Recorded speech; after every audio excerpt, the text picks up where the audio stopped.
I used every single penny of the $80 million the bank mistakenly transferred to me and bought an abandoned development, all because the bank had rejected my loan application for $8,000 365 times. Then one day, my phone lights up with a transfer notification. $80 million dropped straight into my account. The sender? Government infrastructure funds. Anyone who knew anything about money like this knew one thing: do not touch it. Touch it, and you go to prison. That thought is still running through my head when something clicks. The debt evasion system awakens inside me. Every $10,000 I owe per month equals 1 point. And on this system, even the cheapest item can change a person's life. My heart races. $8,000 a month. $96,000 a year. A few years behind bars? That's hundreds of thousands of points. As long as I can hold on to this money, it's a golden goose. And even if I actually end up in prison, I can trade redeemed tech for a reduced sentence. Walk out early. Walk out legendary.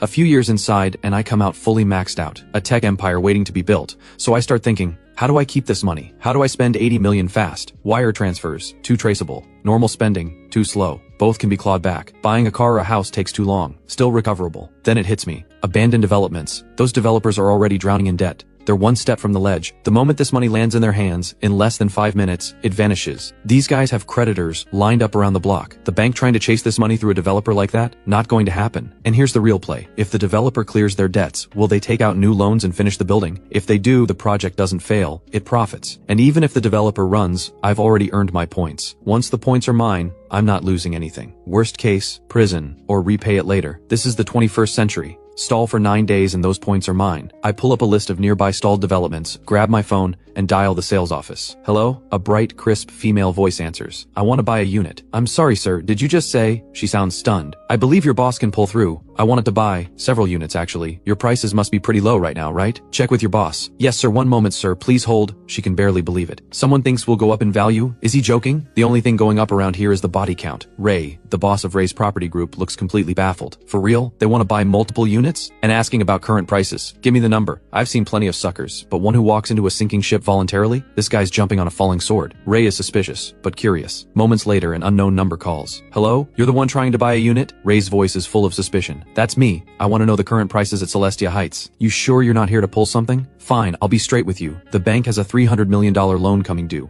I've borrowed everything I can. I don't have enough to cover it. I've already started talks to sell off the project. If you're a current buyer, don't panic about the construction stopping. Yunhai Corporation is set to acquire Celestia Heights, but you'll probably need to pay the new company an additional fee. The building will still get finished. Yunhai. My eyebrow goes up. I'd heard the Chi family faction inside Yunhai had been eyeing real estate for a while. Turns out it's true.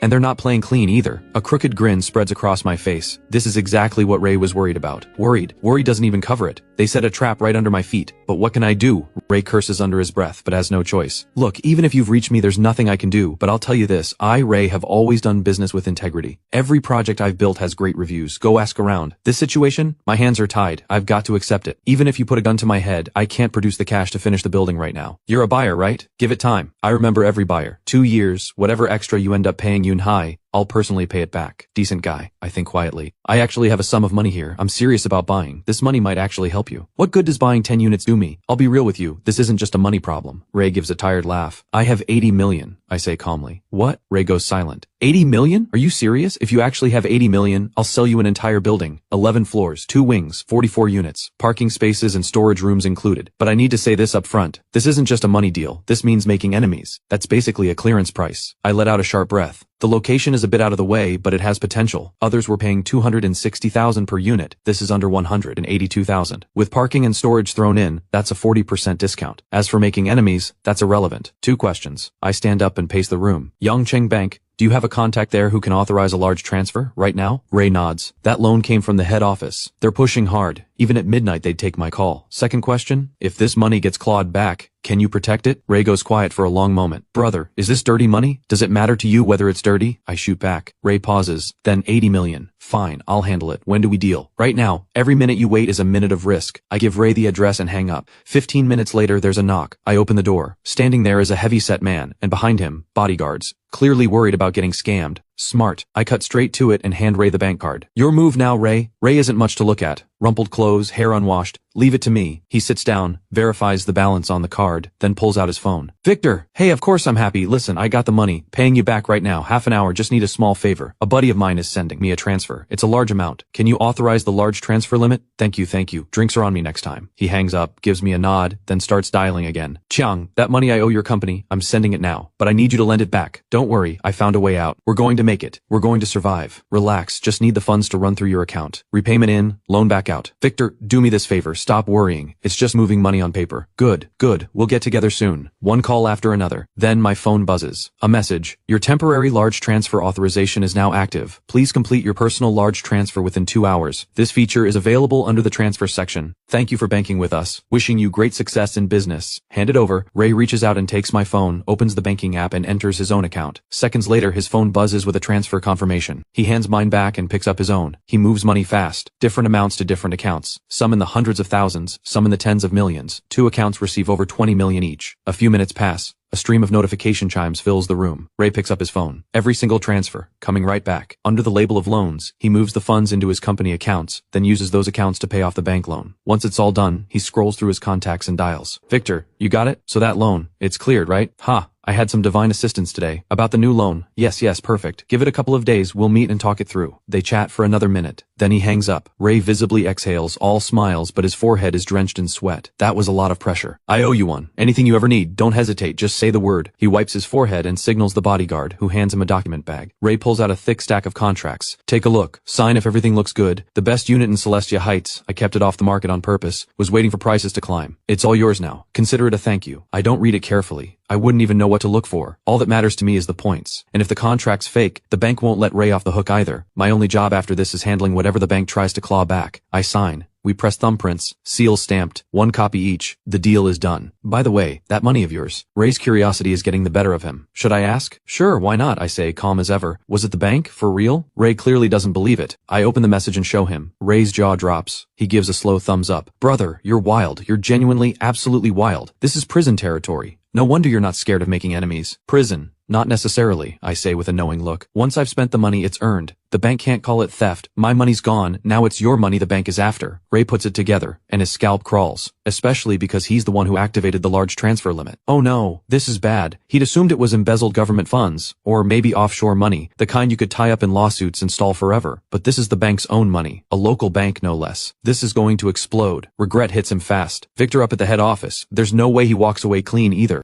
Everyone's done. Any chance of getting new loans to finish the building, gone. Think about it from the bright side, I say. You're in the water. Victor's in the water. The government funds have vanished. The bank desperately needs that money back. But where is it? You don't have it. So, the bank's only move is to give you a new loan so you can finish the building. Only a finished building generates money. When it does, everyone wins. Everyone survives. The abandoned development, gone. You make it through. And if Yunhai Corporation tries to move against you again, they'll have to think twice about who's standing behind you. The bank, the city government, and every buyer who's been furious for months. This is the only play. Everyone stabilizes. When your building is finished, the unit you sold me will double in value. The bank doesn't just recover its money, it makes a massive profit. Why wouldn't they go for it? And even if they hesitate, someone will always be willing to trade 80 million for a year's patience. I might not even go to prison. Everyone gets a future. On the drive back, Ray sits in the rear seat of his Mercedes, turning it all over in his mind. The more he thinks, the more unsettled he gets. Unbelievable. Truly unbelievable, he mutters. This kid, all because of a bank error, he snatches gold from a burning building. Incredible. Is he really that impressive? The bodyguard asks. More than you think, Ray says quietly. Keep today's business to yourselves. Understood? Yes, boss. Meanwhile, in a quiet, slightly worn traditional-style courtyard home, Lily goes from totally confident to completely panicked in under 60 seconds. What's wrong? Why are you in such a rush? Can't it wait until after dinner? A middle-aged man in an apron speaks gently, carrying 2 dishes. He gives her a look. I'm always too busy to spend time with you. Today I actually made it home early, cooked you a meal, and this is how you treat me? Lily's face has gone pale. I messed up. I sent a transfer to the wrong account. 80 million. Owen's brow furrows slightly. Then he nods, calm and unshaken. Learn from it. Be more careful. Money doesn't vanish into thin air. Track it down and get it back. Nothing to panic about. If you get written up, accept it. Call it a lesson. If you get fired, find another job. It's not the end of the world. Never rush. Rushing solves nothing. Think before you act. Yes, I know. You lecture me every single day. I'm going. Lily rolls her eyes, shoves her feet into her shoes, grabs her keys and bolts. My phone starts buzzing. Unknown number. I tap speakerphone. Hello? A voice comes through. Urgent, soft, almost like a lamb. Sounds young. I'm Ethan, I say. Hello, Mr. Ethan. I'm so sorry to disturb you. 2 hours ago I sent a transfer to the wrong account. I just checked and the money is already gone. Could you tell me what you used it for? She's anxious but surprisingly polite and composed. A twinge of guilt hits me. This girl's probably losing her job. I bought units in an abandoned development, I say calmly.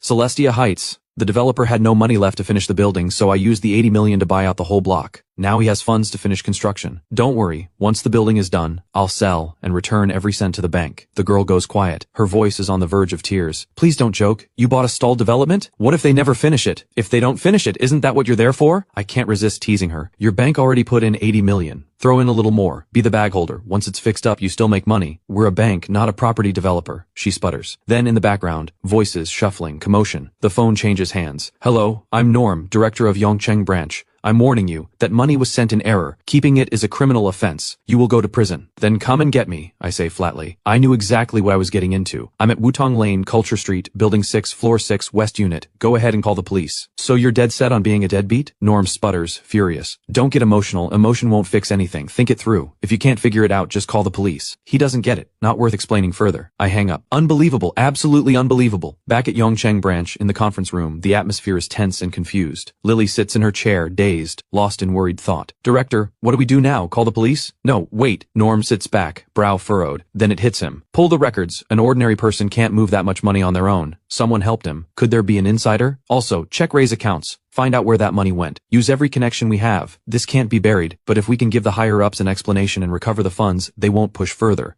The amount is large, but at the end of the day it's still just a misfire. The room shifts. Insider hits different. Eyes slide toward Lily. Lily's face drains of color. She genuinely made a mistake. A simple error. But if she gets labeled an insider, she becomes an accomplice. No one's watching her face anymore. Norm slaps the table. Let's get to work. The records come in fast. Norm stares at the data, expression shifting to disbelief. Everyone else in the room mirrors him. The money moved within 20 minutes of hitting the account. That decisive. Director, Ray's account moved the funds to 8 different accounts within 1 minute of receiving them. All corporate accounts. 2 of them are major firms. 1 in the provincial capital, 1 here in Yongcheng. We called. They said it was debt repayment. Director, based on our investigation of Ray and his company accounts, all 8 of those companies transferred money back to Ray's company. Within minutes, labeled as loans. Total, $80 million exactly. And it gets worse. Director, Ray's company account, within 3 minutes of receiving those funds, wired everything to the head office, classified as loan repayment. The loan was under Deputy Victor's name. Found it, Director. According to the head office, the large transfer authorization on your account was activated by a colleague at the head office, at Deputy Victor's personal request. The room goes silent. The insider is Victor? Disbelief all around. Norm sits there, stunned. The insider is above him. He grabs his phone and bolts. Victor is his former mentor, the man who rose up from this very branch. If Victor goes down, Norm goes with him. Victor, you're in trouble. Serious trouble. I'm not exaggerating. This is bad. $80 million. You authorized the transfer. All right. I'll call you back. Norm hangs up and collapses into his chair. His head is spinning. A simple misdirected transfer, and somehow half the city is tangled up in it. Cases like this used to resolve themselves. Meanwhile, Yongcheng is the capital of Dongjiang province. Both the head office and the branch are headquartered here. In Victor's office at the head office, Victor dials in a rage, barely containing a stroke. What the hell are you pulling? You want me to run dirty money through official channels? Are you out of your mind? Ray's voice comes back, smooth as ever. Am I the crazy one here? Victor, this was my only move. You think I'm crazy? Victor goes silent. Headache. A genuine one.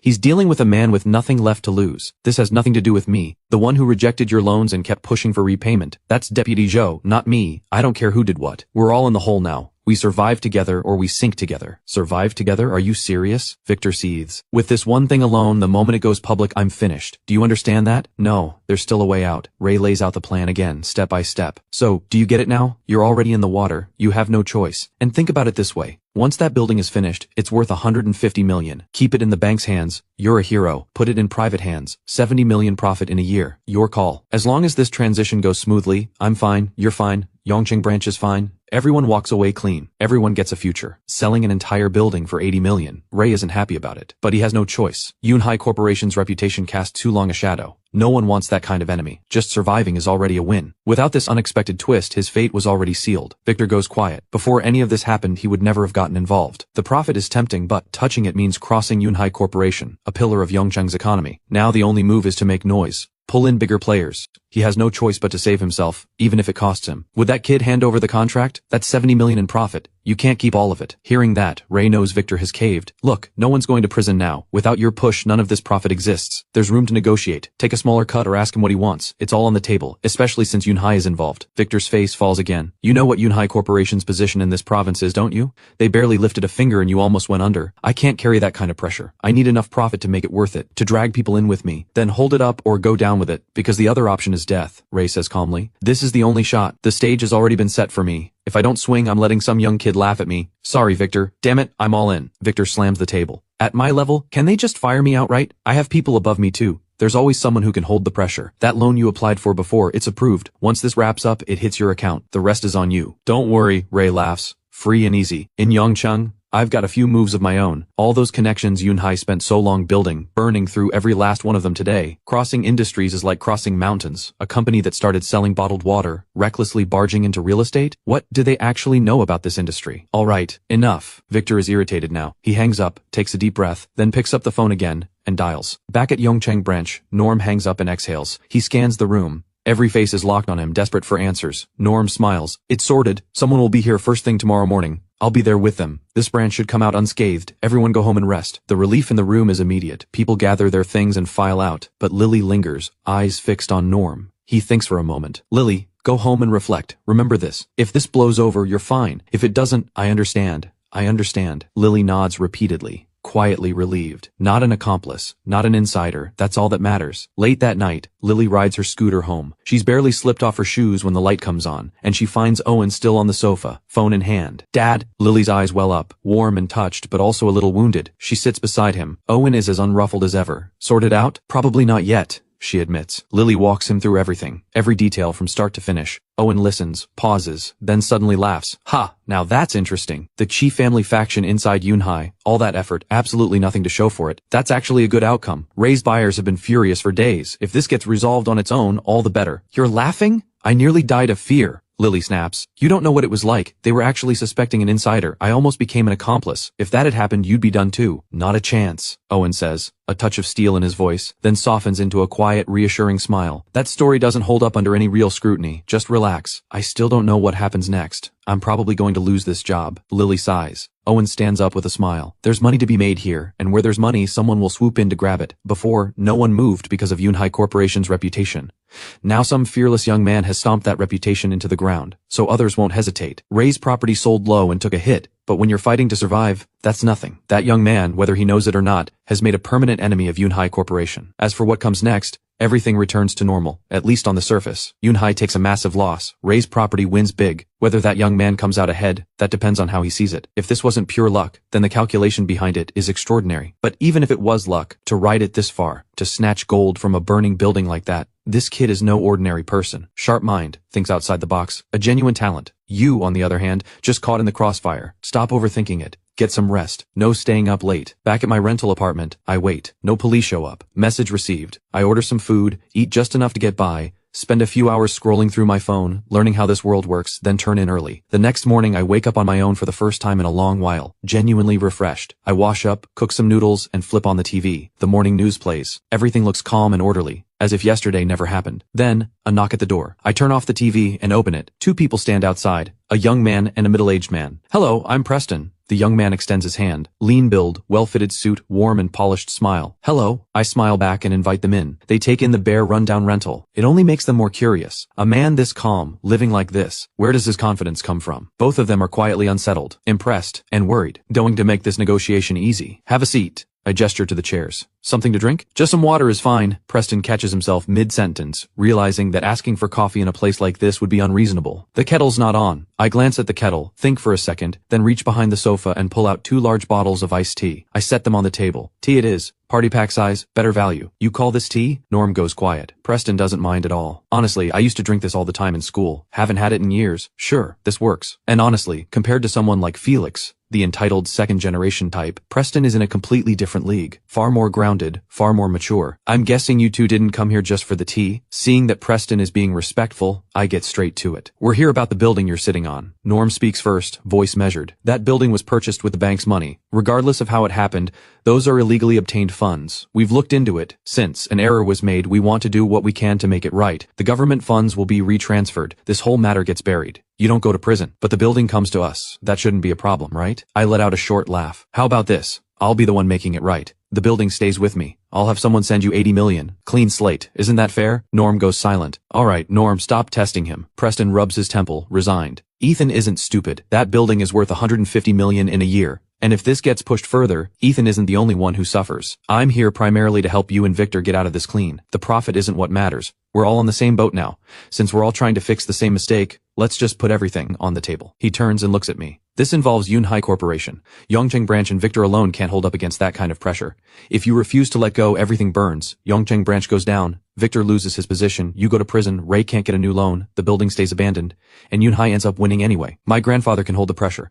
But even helping Victor and Norm out of this costs us something. So, tell me your terms. As long as they're reasonable, I can make the call. Now we're talking. I smile, glance at Norm and say, honestly, I have no interest in the building, but debt, that's something I'm very interested in. Here's my offer, lend me 80 million. The building is yours. By this time next year, when it sells for 150 million, I'll repay the full 80 million with interest. Essentially no conditions. You walk away with pure profit. Impossible. Preston shakes his head. It's not that I don't trust you, but the truth is, you have zero business experience. Lend you 80 million and I'm worried I won't see even 80,000 back. Here, listen to my terms. 10 million. I give you 10 million. You transfer the building over. Everything that follows has nothing to do with you. That's 10 million in pure profit. How does that sound? One lucky break, snatching gold from a burning building, walking away with 10 million out of thin air. That's a massive win. If it were me, honestly, the money would be secondary. Just the story alone, I could brag about it for half my life. 10 million. I think it over. It's a lot of money, but it's earned income, not debt. It doesn't generate points. No points means no tech redemption. And without redeemed tech, what's 10 million really worth? Going into business with raw money alone.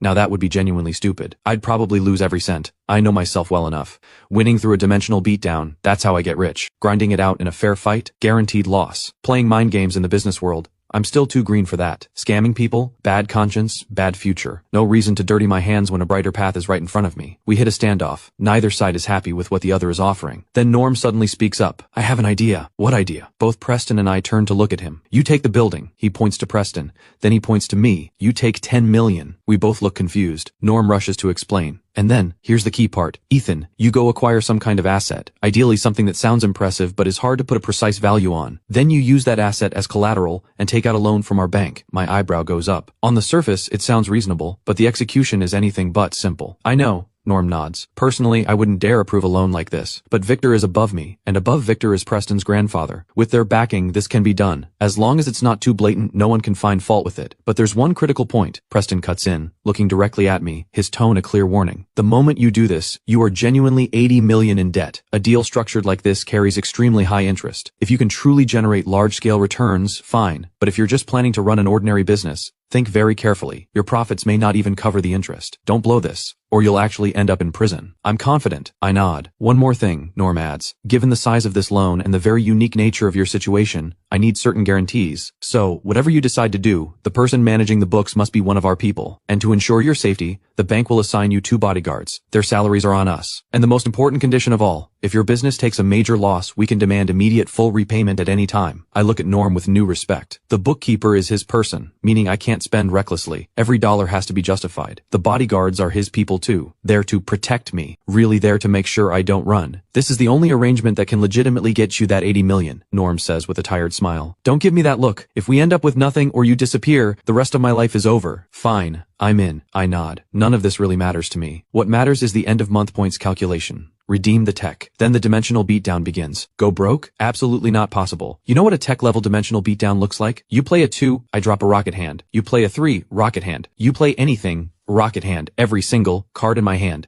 Can I lose? Let's sign. Norm sees I've agreed. No more words needed. He pulls out the prepared contract, then takes out a blank sheet of paper. Don't worry about me backing out later. I'm writing you a personal pledge. If I break it, I go to prison with you. He writes quickly, presses his thumbprint, signs, and hands it to me. Listen carefully. No one outside of us can ever know this exists. Read it. If you're satisfied, I'll seal it. Once the loan is fully settled, you must return it to me, completely intact.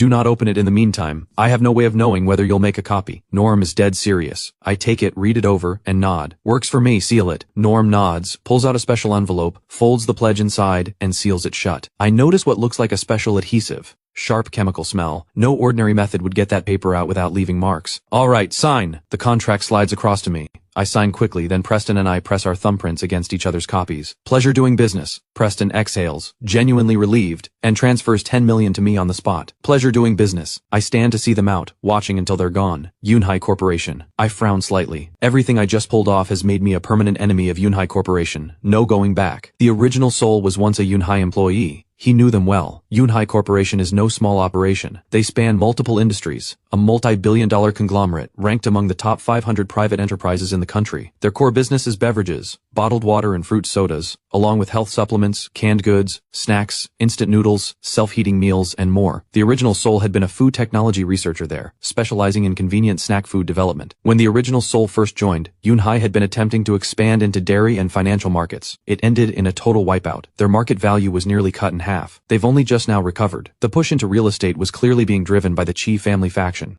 In recent years, housing prices had been climbing so fast that the government started paying close attention, cracking down from every direction to cool the market. Real estate is practically a dying industry at this point. Jumping in now? Either they're out of their minds, or they're trying to cash in on the last wave, thinking about what happened to Ray's property and the internal power struggle inside Yunhai. I'm fairly sure it's the latter. But since I've made them an enemy for life, I can't just sit back and wait for trouble to find me. Waiting is not my style. I move first. My eyes drift to the cheapest items in the system. Water quality enhancement tech. 5,000 points. Review, honestly, just buy the genetic enhancement serum instead. Food and beverage formula optimization tech. 5,000 points. Review, now this is the one. This is the one. Sit back, enjoy the good life. If I redeem both of these techs, taking down Yunhai Corporation would be child's play. But no. The real target is a world-class beverage brand. Yunhai? Just collateral damage. Gets crushed on the way. That's the move. A strange smile spreads across my face. I check my phone. 10 million sitting in the balance. I scroll through my contacts. Find an old classmate. I heard your hometown is known as some kind of longevity village, great water, healthy living, and there's a natural reservoir nearby. I just lost my job, thinking of starting something. Mind if I come check it out? Sure. No need to take time off, just swing by when you can, show me around. Perfect. Done. I'll book my ticket now, heading over now, see you at noon. A little over an hour later I open my door without a care in the world, and find 4 people standing right outside. One of them has his hand raised, about to knock. We both startle. I clock 2 massive guys and step back instinctively, then spot Norm standing behind them. Director Norm, what's going on? I exhale. Norm jumps too, about to speak, but he notices the bag on my back. His eyes narrow. Where are you going? He has every reason to be suspicious. Right now, the biggest loser in all of this, aside from Yunhai Corporation, is him. He'd wanted to impress Preston, so he volunteered to handle the follow-up. Even wrote me that personal pledge. In the moment, all he wanted was to look good in front of Preston. But the more he thought about it on the way home, the more terrified he got. He'd handed over evidence, enough to bury himself for life. Was it worth it? He scrambled to pull in favors, tracked down 2 strong ex-military guys, personally selected a suitable accountant, and rushed straight here, just in case. And now he's caught me looking like I'm about to bolt. Don't you want that 80 million? Norm asks, voice shaking. Of course I do. I look at him, confused, and it clicks. So these are the bodyguards and the accountant you found. I shake my head. You really didn't waste any time. The money hasn't even come through yet, and you're already here babysitting me. The money in my pocket right now, that's mine. Nobody needs to manage that. Norm quietly breathes out. It won't be long anyway, he says with a recovered smile. Once you know what you're doing, get your asset ready, submit the application anytime. It'll be approved on the spot. They're all on fixed salary. Early or late, they cost the same. Isn't this all for your safety? Yeah, right. You're here to protect that pledge, not me. I sigh. I made plans with an old classmate, going to check out a project near his hometown. If it works out, I'll lock it in fast. I'm not running anywhere. Stop worrying. I'm more anxious than you are. Take them with you. You'll be safer, more convenient, someone to look after things. And any heavy lifting or dirty work, hand it to her. He gestures to the 4th person standing beside him. A young woman. I look up. She has a slightly round, youthful face, dressed in business attire, fresh and bright, genuinely beautiful. The kind of face that gets more attractive the longer you look. A real stunner. Heavy lifting and dirty work. Norm, are you seriously getting back at me right now? I'm baffled. The girl raises her head too, large eyes filled with equal parts curiosity and barely concealed fury. Hello, I'm Lily. From now on, I'll be your secretary, assistant, financial manager, and personal handler. Director's orders, one rule, never leave your side. I hope that's acceptable. That soft voice again. Lily is secretly furious, clearly hoping I'll turn her down. She absolutely does not want this job. But she's the one who made the mistake, and Norm named her on the spot. She didn't even get a chance to refuse. Quit? Not an option. Running from your mistakes, her dad might smooth things over, but if she quits and runs, word gets out. Then she's done for good. How would she ever face her family, friends, close girlfriends again? Years of being laughed at. You know that girl? worked at a bank, misfired 80 million, then quit and bolted. Just imagining it makes her skin crawl. Deep breath. Lily stares at me, blinking, and realizes she's genuinely a little curious. She just made a transfer error, but this person pulled off something extraordinary, impressive enough that even her notoriously hard-to-impress father called him a talent. Is his mind really that sharp?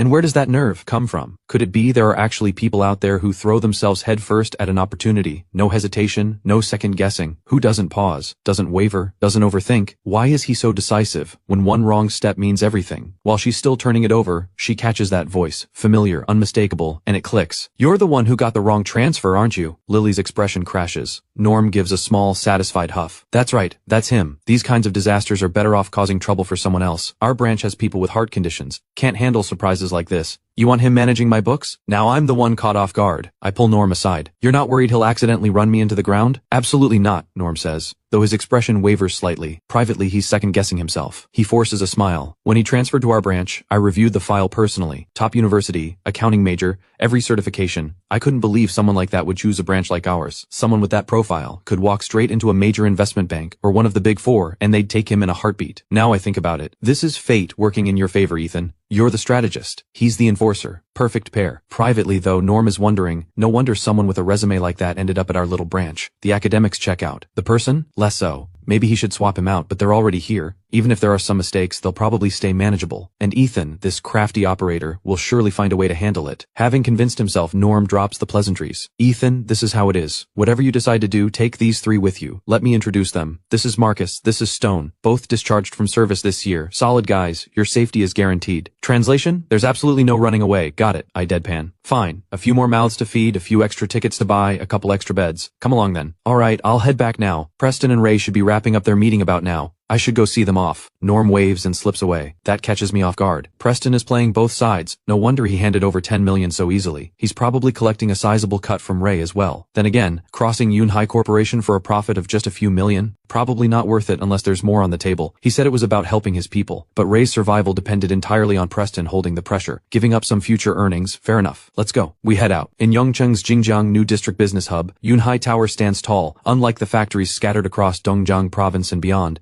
Yunhai's tower handles sales, distribution, network logistics, and finance. The founder of Yunhai Corporation was the late Qi Yunhai. In the beginning, the entire corporation belonged to the Qi family, a true family dynasty. But a few years ago, Qi Yunhai passed away. His eldest son took control of the corporation.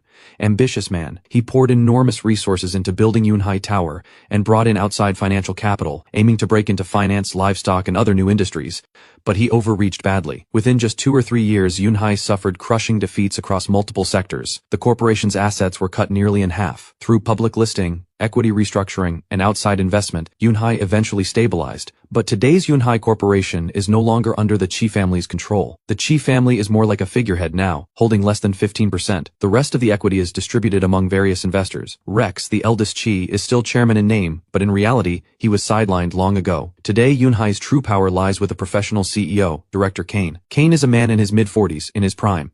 He had served as a senior executive at multiple major corporations. His exceptional performance led a coalition of investors to recruit him as president. Sharp, driven, meticulous, full of energy, highly capable, with outstanding vision and a strong sense of the big picture. That was the consensus across every major headhunting firm. After taking the role at Yunhai, leveraging his investor backing, he completed a full internal restructuring in just 2 months, executed a sweeping round of layoffs and streamlined the core team, and used the process to consolidate control over the board. You have to admit, the man is formidable. With the investors' trust and the employee support, Kane today holds absolute authority inside Yunhai Corporation, much like the Qi family once did. At this moment, an internal meeting is underway. The large screen plays through the full sequence of events. Text, images, the full picture laid out for everyone in the room. A woman in a sharp blazer speaks, her voice cool and flat. That is how it happened. I have never agreed with the corporation entering a nearly obsolete industry like real estate. But since it has happened, we absolutely cannot allow Yunhai Corporation's reputation to be stomped into the ground. That will affect our investor rating. I expect the Qi family and everyone else present to come up with a solution. Vivian, you talk too much. Felix cuts in suddenly, face dark. Do I? Vivian's expression doesn't change, ice cold. If you don't have the ability, don't act. The more you do, the more you lose face. And what exactly does that mean?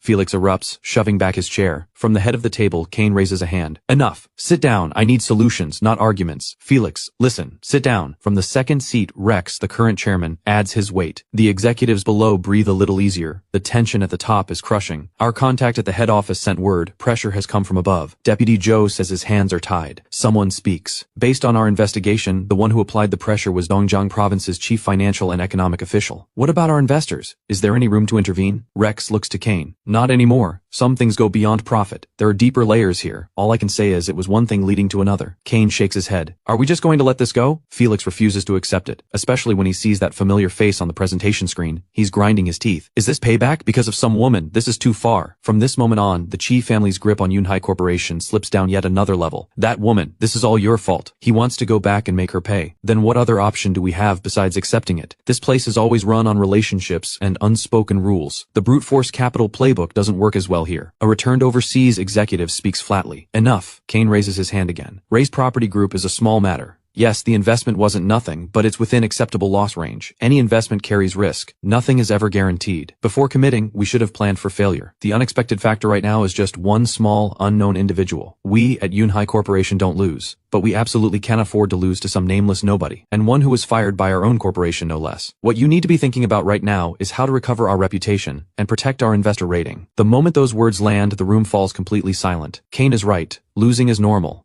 but losing to a complete nobody isn't just infuriating. It's a question of how you ever recover face, how you protect the rating. You can call it an accident, but outsiders have to believe it.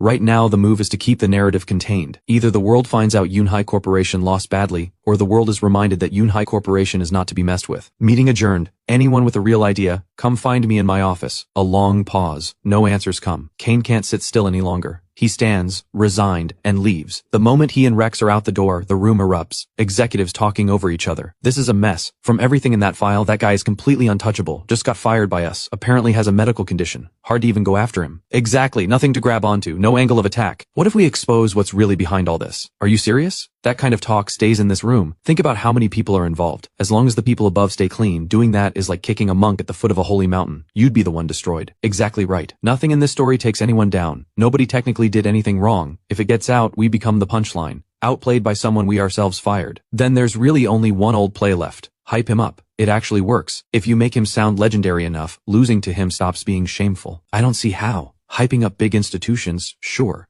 But how do you hype up a single random person? Even if you call him a living legend, people have to actually believe it. Yeah, it's a stretch. And it's not just the hype that's a stretch. When I actually sit down and think through what this guy pulled off, it's genuinely insane. Only now does it hit you. That presentation had me completely floored. I was just sitting there in a daze. My head is still spinning. A talent like this, who made the call to fire him? Next level move. Absolutely unreal. In Kane's office, Kane drops into his chair, has his secretary pour him a cup of tea, and presses his fingers to his temples. What a situation. Every idea the other executives could come up with, he'd already thought of, but every one of them was either impossible to execute, or would make things even worse if tried. In the business world, the hype play is well known. When two sides clash, the loser often goes out of their way to praise the winner. It shows class. Makes it look less like weakness and more like the other side was just exceptional. It's also, quietly, a way of conceding, giving the winner full face, letting the matter close. Business is like war, but there's another saying that rings just as true. There are no permanent enemies, only permanent interests. Every business conflict is about profit. You lose, you let go of the profit, but that doesn't make you sworn enemies. Money is never ending. Down the road there may even be cooperation. All-out destruction is rare in business, and those who go that route rarely last long. Director perhaps. The secretary steps forward, voice low. The head of the convenient snack food development division says he has a way to handle this. He's waiting outside. Kane looks up, mildly surprised. That's the division that fired him, isn't it? He pauses. Let him in. I want to hear this. A moment later, the secretary leads in a young man. Straight posture, sharp clothes, radiating confidence. The look of someone who thinks he's already won. The key detail, he's not from the Chi family. This young, already in a management position, and not a Chui. Does this company actually have hidden talent? Could I have overlooked someone like this before? Let a genuine strategist walk out the door, while a talent like this one sat unrecognized. Kane turns it over in his mind, thinking it's time to do a serious talent audit across the entire corporation. Ever since he watched my move play out, what used to look like impressive business battles now feel feels almost dull. He used to read the classics of ancient strategy, and always assumed the genius moves were exaggerated. That in the real world, with limited information, no matter how sharp a person was, they couldn't actually plan 10 steps ahead and win from a distance. But today, he thinks maybe he should read them again, snatching gold from a burning building, playing all sides. I gave him a masterclass. Director, the young man steps forward, full of confidence. Kane's curiosity grows. My secretary tells me you have a solution. Let's hear it. Whatever it is, workable or not, I won't hold it against you. Kane lowers his guard completely, instinctively falling into the gracious leader role he'd seen in TV dramas. Thank you, Director. The young man is visibly thrilled and opens with an apology. I'm sorry, Director. I run the tech division. The termination. You approved it, but I was the one who flagged it. He had a medical condition. Overworking himself. I was worried the company might face liability. After all this happened, I felt deeply responsible. I let the company down. He came from my division. I took every precaution and still couldn't prevent this. And he ended up causing the company enormous damage. Truly infuriating. And to think, we gave him a generous severance package. Because he came from my division, I was the first to hear when this broke. I immediately had people look into him.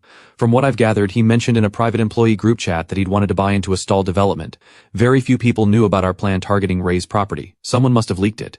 We can use the charge of stealing trade secrets to have him and the leaker arrested. Not viable. Kane shakes his head, visibly disappointed. Too many people knew about this. And at its core, this was the Chi family using their name to pressure Ray's property. There are no trade secrets involved. The charge won't hold. The young man's eyes flicker. I've been tracking his movements. He's headed to Moon Lake in Wei County. He already has a medical condition. If someone were to give him a little push. Hold on. Kane feels a cold dread forming. He went somewhere else. You know that too. You had people following him? The young man shakes his head. Kane breathes again. But then, the young man smiles. I have his file. I know his home address. I've already put 5 people on him. Right now, Director, one word from you, and those 5 find a quiet spot and push him into the lake. Clean. Untraceable. No one will ever point to us. That way, not only do we teach him a lesson, anyone smart will know not to underestimate Yunhai Corporation. Kane erupts from his chair. Both fists hit the desk, face burning red. Get the hell out of my office! The young man freezes, completely lost. Get out! Kane roars again. The young man scrambles, stumbles, and bolts from the room. The secretary rushes in at the sound. Find out! Who brought him into this company? Who does he report to? Who is under him? Is this the Chi family? Is this the Chi family? Damn it! Fire them! Fire all of them! Kane is livid. The secretary turns and rushes out immediately. Director Kane pauses, catching his breath. Still furious, he paces back and forth across his office. He grabs his water cup, about to take a sip, then slams it on the floor in a rage. Damn it! What the hell? Everyone said the Rex family plays dirty, but not this dirty. I came here as a professional manager, and now they want me to run bribes under the table? They want to drag me down with them. The more Director Kane thinks about it, the angrier he gets, and the more terrified. Thank God he didn't say it that way. He asked for a specific solution, not whoever fixes this gets rewarded. If he had phrased it that other way, Kane would already be at the bottom of the lake, and Kane himself would have been the one pulling the strings. The thought sends a cold sweat down his spine. He grabs the phone and dials. Hello? Vivian, come to my office. I found something. There are problems inside this company, and there may be layoffs coming. He hangs up and sinks into his chair. He rubs his temples. What is wrong with these people? This company isn't your family property. You're just a worker, making what, a few bucks a year?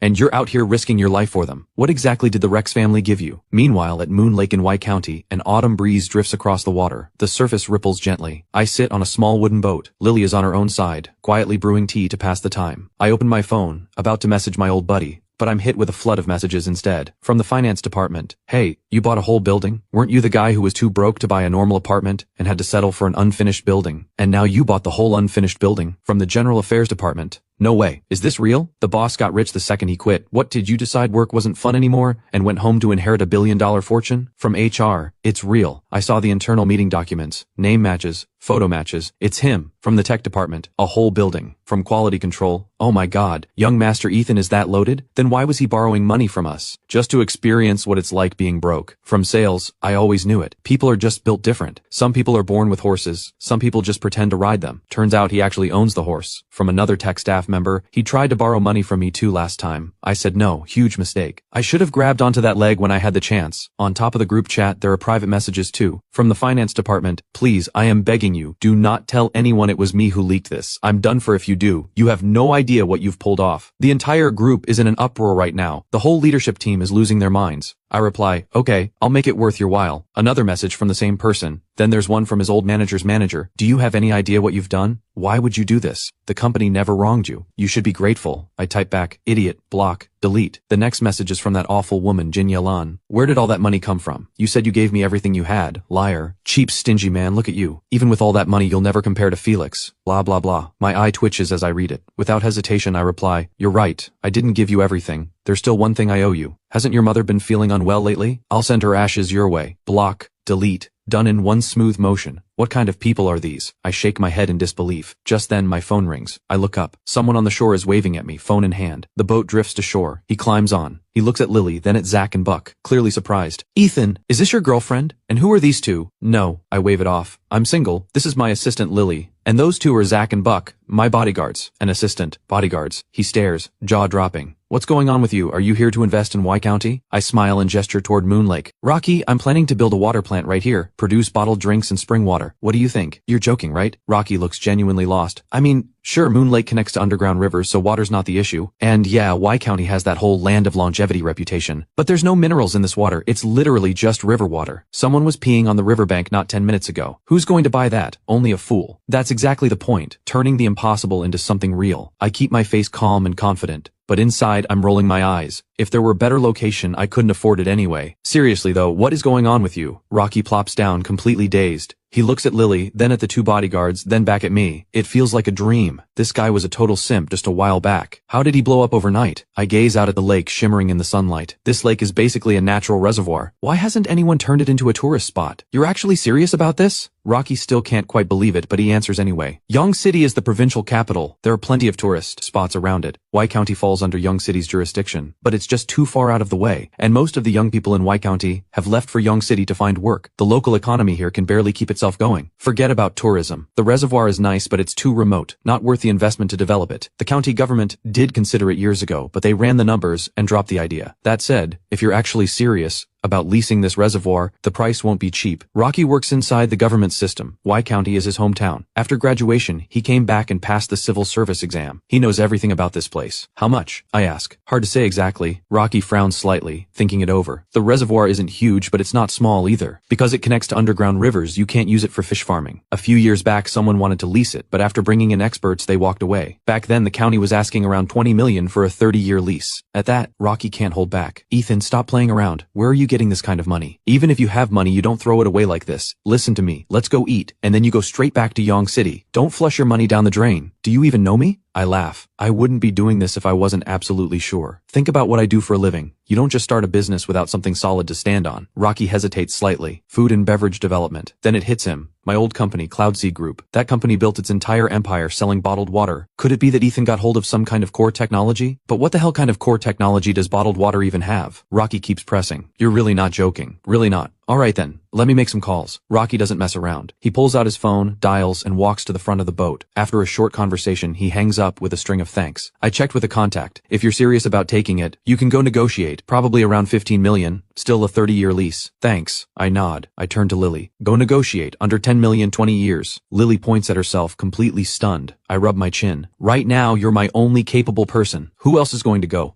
Before she can argue, I add, or you could call Director Norm and ask him to send someone more competent. Lily immediately goes quiet and stares at the floor. She's frustrated and stuck. Wants to push back, but can't. Director Norm already made it clear. If she messes this up, she can pack her bags. That is not happening. Fine. She grits her teeth. When the boat reaches shore, she takes Zach and leaves. I shrug. I'm no businessman. I know that. Playing with fire for profit like this, whatever anyone else thinks, it all comes down to one thing. I'm not afraid to fall, because I have the system behind me. And the timing just worked out. All that talk about masterful strategy and winning from a distance, pure nonsense. I'm just an ordinary guy. I've always believed in one thing. Leave the expert work to the experts, and stay out of the way. Compared to Lily, a genuine finance professional, the only thing I can do is coast, enjoy myself, bring out the next level tech when needed, and then sit back and count the money. The details? Not my department. Let's go get a drink, I say. Rocky suddenly looks worried. Is it really okay sending her alone? Should we go check on things? Trust her. I grab Rocky by the arm and drag him straight into the farmhouse restaurant by Moon Lake. We eat and drink. By afternoon, Lily finally returns with Zach. She collapses into her seat, completely drained. She looks at the leftover food on the table and feels even worse. She ran around for hours without eating a single bite, and now she's back to eat scraps. What kind of boss is this? Done? I ask. Lily answers, barely any energy left. $9 million, 20 years, push the price as low as it goes. They said they can't process it online. And honestly, they clearly don't want to let go of a big spender like you. They want it done fast. Said we can sign the contract this afternoon. Impressive. That's what a real professional looks like. I give her a thumbs up and call the owner over for more dishes. Lily's mood lifts just a little. She sees the thumbs up and can't help but smile. After lunch, I call a car, drop Rocky off at home first, then head straight to the county offices with the other three. Mr. Ethan, welcome. The man greeting us is middle-aged and balding. Deputy Commissioner Liu, the official in charge of attracting investment to the county. His face is warm and approachable. We sit down. After reviewing the agreement I sign, Deputy Commissioner Liu steps forward with a handshake and a smile. I heard you're leasing the reservoir to build a water plant. Anything the county can do to help? Just say the word. Here's my card. You're too kind. I shake his hand with a smile.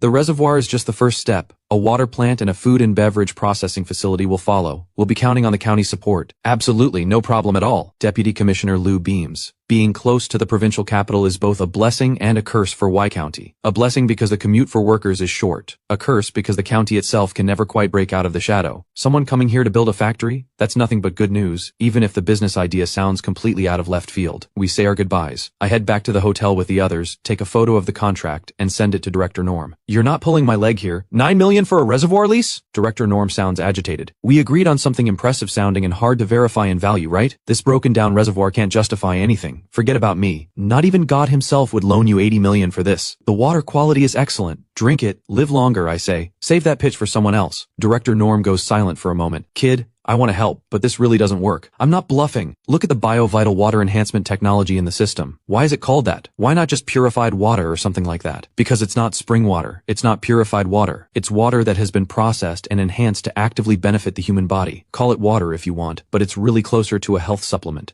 And a real one, not a fake. The system even has a note on it. Says it's almost as good as buying gene evolution serum. What does that mean? It means this thing actually has a fraction of the gene evolution serum's effects. Maybe less than 1%, maybe even less than 0.1%. But it works. The problem is the points haven't come in yet, so I can't produce a sample. The two of them go back and forth for over 10 minutes. Neither one convinces the other. Director Norm gives up, exhausted and frustrated. He wants to say something harsh, but can't quite bring himself to. Ethan has something on him. If the kid snaps under pressure and reports him, it's over. Good thing he arranged the bodyguards and assistant in advance. As long as Lily is watching the money, it probably won't go sideways. And if things start going under, he can pull the remaining loan, lock down the factory, and sell it off. Even if there's some loss, it won't wipe everything out. He tells himself, this is all just helping the kid. Besides, Preston will pull him through when the time comes. Even if the director's seat is gone, at least it beats prison. With that thought, Director Norm's face goes pale and hollow. He says, voice flat, I'll have Lily prepare all the documentation. The funds will be transferred within 3 days. You need to think this through carefully. If you can't pay it back, you're going to prison. Take care of yourself. The call ends. I shrug. I never waste time worrying about things that haven't happened. With next-level tech behind me, how could I lose? Meanwhile, Director Norm's expression shifts. Deep regret settles over him. He thinks for a moment, then calls Preston. Yeah,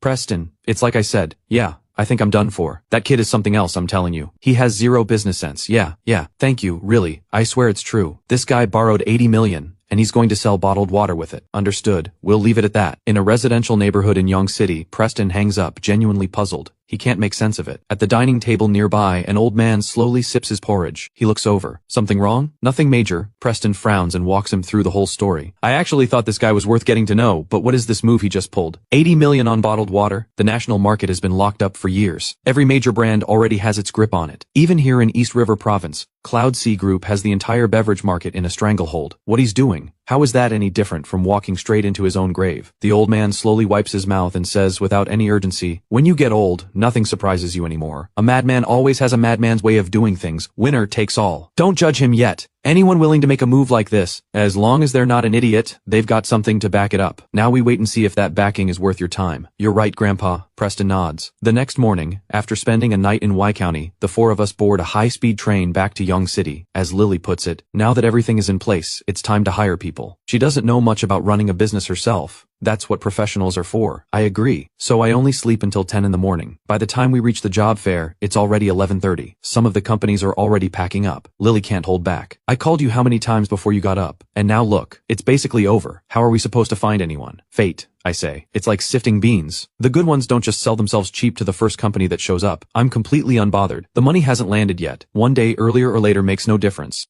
With the system on my side, as long as the people we hire aren't idiots, they'll find a way to make something happen. Lily rents a booth. A makeshift sign goes up. I drop into a chair like I own the place. People walking by stop and take a second look. Eyes light up, but almost no one dares to step forward. There's an assistant, there are bodyguards, and the bodyguards look like stone guardians. This setup clearly isn't looking for ordinary workers, but there are always exceptions. A few minutes later, a scruffy, unshaven, burned-out-looking middle-aged man walks over and drops into the seat. What positions are you hiring for? Everything. What do you want to do? The man laughs at everything. Are you hiring a general manager? Think I'd fit the bill? I think you would. I pull out a contract and place it on the table. Sign it. The contract was prepared by Lily. The company itself was pushed through yesterday with Deputy Commissioner Lou's full green light. The man freezes. Lily stares at me in disbelief. Just like that? I smile. What? Scared? Nothing scares me, the man says, flipping open the contract. Starsea Foods and Beverages, founded yesterday, based in Y County. Looks like you're still in the setup phase. He pauses. So how much are you paying? I shake my head. I have no idea what you're worth. But you do. The salary for this position. Write it yourself. Be confident enough and $1 million a year is on the table. The man grins. Jay laughs. He's been through a brutal stretch. Failed in love, failed in his career, cooped up at home for 2 months. Didn't expect to walk outside and meet a madman. But madmen, they're not so bad. Everyone around him had written him off as a total failure. But this stranger in front of him, he's willing to trust him. Give him a shot. Something stirs in Jay's chest. Ambition. Maybe even a little gratitude. You won't regret this. Jay writes general manager under position and $800,000 a year under salary. He puts the pen down.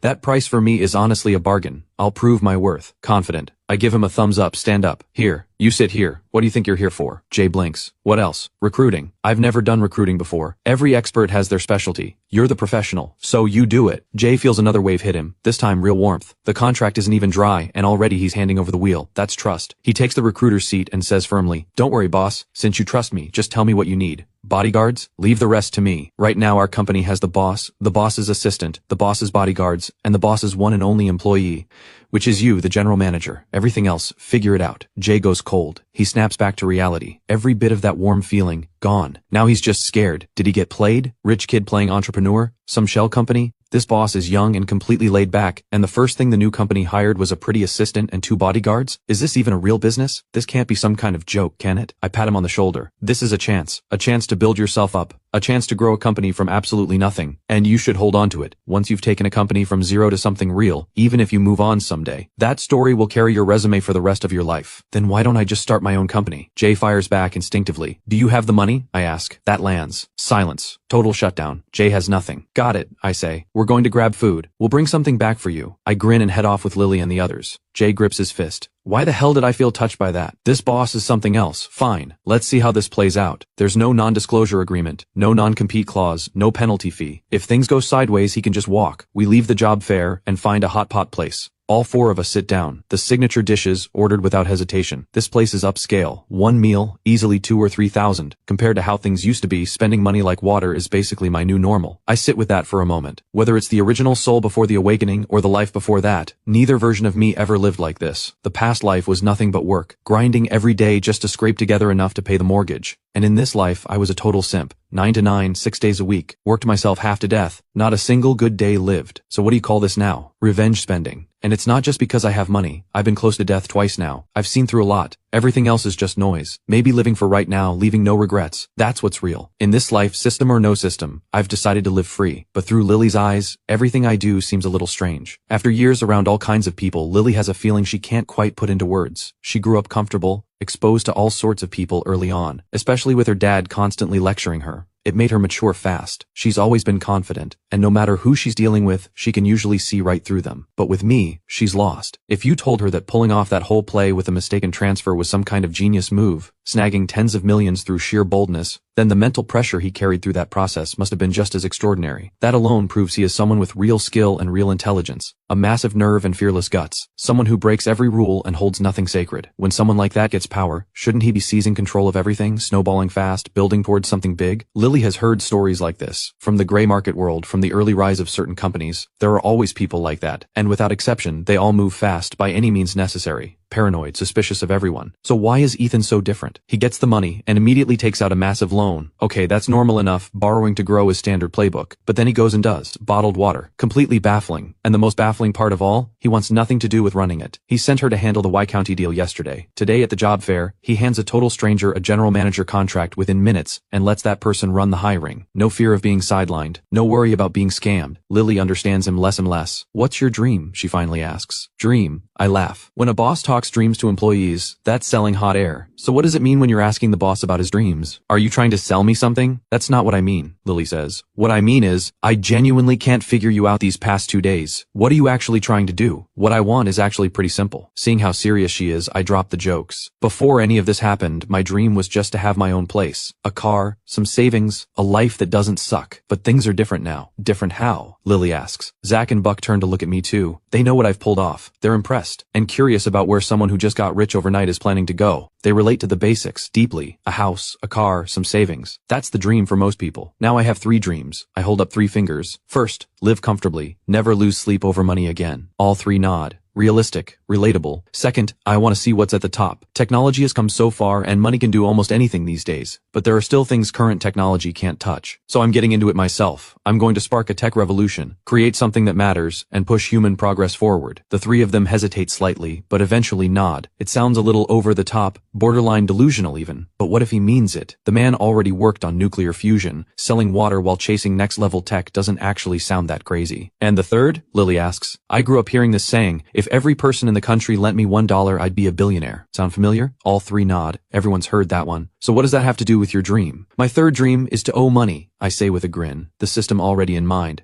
Imagine if everyone in this country, everyone in the world, was my creditor. Doesn't that sound fascinating? The 3 of them stare at each other. Fascinating? Not even slightly. And just thinking about it is crushing. Especially for Zach and Buck. Both grew up with nothing. They've seen too many people broken by debt. When no one responds, I shake my head slowly. They just haven't owed enough. Like that big company from my past life. The more you owe, the better you live. Everything flips past a point. A little debt is pressure. And suddenly it's everyone else who's under pressure. When your debt is large enough to bring everything down with you, everyone will work to keep you standing. Because your collapse would be a financial nuclear bomb. It would destroy everything. And that's just debt alone. Now add next level tech. Owe a fortune. And at the same time keep making money at an insane rate. And this feast will sweep through everything. Anyone who tries to get in the way, I won't even need to lift a finger. My creditors will tear them apart. Look past the surface. It sounds absurd, but reality is even more absurd. The hot pot arrives. Everyone digs in. Expensive things basically have no flaws other than being expensive. Meal done. We ask the server to pack up some extra ingredients to go. Buck steps up and carries everything. The 4 of us head back toward the job fair. It's not far, just across the street, a few hundred meters at most. When we arrive, Jay is already running a training session for a crowd of people. We are a startup. Everything needs to be built from the ground up. The process will be tough, no question about that. But anyone who stays will be a founding member. Stop thinking about what the company can give you. Start thinking about what you can build for it. We are a food and beverage company. Sales channels are the core of everything. Every single one of you has the background for this. That's why I want you here. Big companies? Sure, they sound great. But are they really? The competition is brutal. Promotions are slow, raises are rare. Small companies? Not great either. Bad environment, low pay, and nearly impossible sales targets. So what kind of company is actually the best for people like us? A startup. In the early stage, the boss is still throwing money around. Promotions come fast. Yes, the competition is fierce. But making money is actually simple. Why? Because even if you can't close deals outside, you can still earn from the boss. Think about it carefully. If the company fails, that's not your problem. The product wasn't competitive. If the boss fails, that's on his vision, his choices. What do we lose? Nothing. So listen to me, everyone. Sign the contract, put in the work,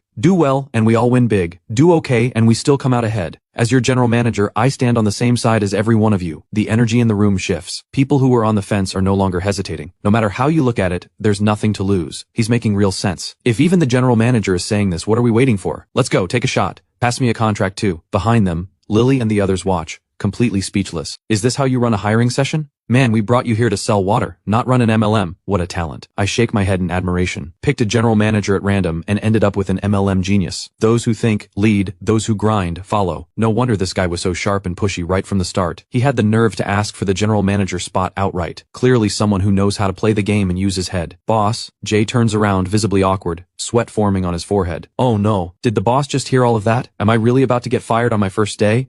You said it well. I pat Jay on the shoulder. You really are a genius. Relax. No hard feelings. Now eat. I take the stack of takeout boxes from Buck and set them on the table. I turn to Lily. Go help them sort the contracts. Then I pull Jay down to sit. Jay looks at the spread in front of him and feels suddenly that this boss actually gives a damn about him. Boss, what do you need from us next? I glance at the group signing contracts. How's the hiring looking? Enough to get the company running. The floor workers will be recruited in Y County. But there's one critical issue. Jay pauses. I've worked as a professional manager before. Nothing famous, but I've studied the food and beverage space. The core of this industry is R&D, not management or sales. Those are actually the easier parts. For a startup, I can cover most things myself. Procurement, manufacturing, distribution. We can build those teams gradually or promote from within. Sales is manageable too. This group all has sales backgrounds, so putting together a basic team to get started is doable. The real question is R&D. Does this company actually have a product? How much are we planning to invest in development? Jay looks at me directly. This matters a lot. Anyone serious about this industry has to have a core technology, a proprietary formula, before they ever get started. From Jay's perspective, I should be no different. But you never know. What if this boss is just charging in blind? Nothing in hand, no plan. Then it's all over. The hiring would be wasted, the contracts meaningless, and Jay himself would be walking out the door. Relax. I nod. We have a formula, a product unlike anything else on the market. Massive commercial value. You can count on that. Right now the focus is building the factory, getting the custom production line, and sourcing raw materials. Jay visibly relaxes and smiles. That part's easy. I looked it up. The factory site is in Human Village, Y County. The location is surrounded by mountains and water. It's actually where Y County sources most of its construction materials. Transportation is straightforward. Once the contractor is locked in, we can have it up in under 2 weeks. That fast? I'm surprised. Not exactly, Jay says, shaking his head. What goes up first is the factory floor itself. Prefabricated steel structure, pretty simple. The real time goes into leveling the ground, laying out the site, putting up the perimeter wall. All in all,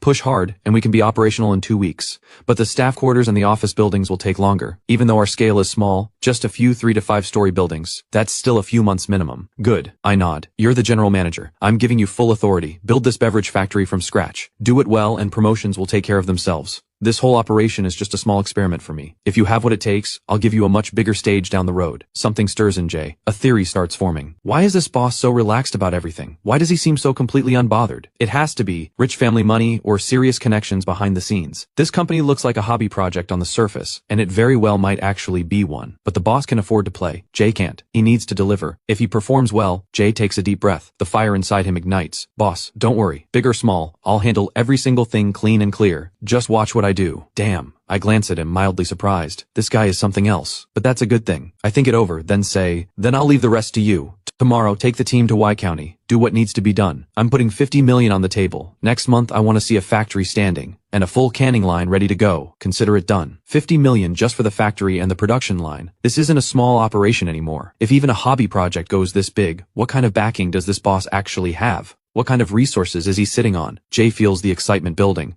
Submit receipts for everything. Take it straight to her. I point to Lily. Jay nods immediately. Yes, boss. He jumps up and gets Lily's contact information. Lily can tell Jay is sizing things up, maybe even looking for an angle. But the loan situation is too tangled to explain, and it can't be made public, so she says nothing. Once the business is done, I take everyone and leave. Everything else gets handed off to Jay.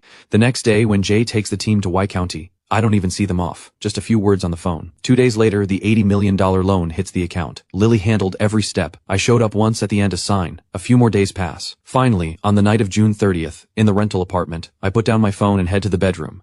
In the living room, Zach and Buck exchange a look. Something feels off. They've been with me for weeks now. I'm nothing like a rich man. More like an ordinary guy who just happens to spend more on food. Everything else is the same. Still in this rental apartment. No car. It's as if the desire for things just isn't there. And on most days he's exactly like them. Lying around scrolling his phone, watching videos, never sleeping before midnight, never waking before noon. He's even dragged 2 former special ops soldiers into his lazy lifestyle. Their sleep schedules are a complete mess now. What they don't know is, I'm not skipping the car and apartment because I don't want them. The good ones are out of reach. The cheap ones aren't worth the hassle. The scrolling and gaming, that's just for me. Staying up late is nothing new. Tonight I'm heading to bed early for one reason. The time has come. The points are about to arrive. 8,000 points. The foundation for everything. Ding. A chime sounds in my mind. A line of text appears. Monthly settlement begins. Settlement complete. Congratulations, player. Current debt 80 million. Points awarded 8,000. Finally, I break into a grin. I open the exchange store, filter for the cheapest technology, select the BioVital water enhancement technology, and hit redeem. Exchange successful, 5,000 points deducted. Remaining balance 3,000 points. A wave of data floods into my mind, like knowledge I was simply born with. The data would mean nothing to an ordinary person. But the moment I focus on it, everything becomes clear. Just as I suspected, the BioVital water enhancement technology is not simply about purifying water. Plain water purification has no real value. This is pure next-level tech. According to what's now in my head, what's called BioVital water is actually the standard drinking water technology used by ordinary people in the Star River era. In that era, humanity has colonized the stars. Water has become a scarce resource. There are countless planets throughout the universe, but few contain fresh water. Planets with water safe for human consumption are even rarer, and so the BioVital water enhancement technology was born.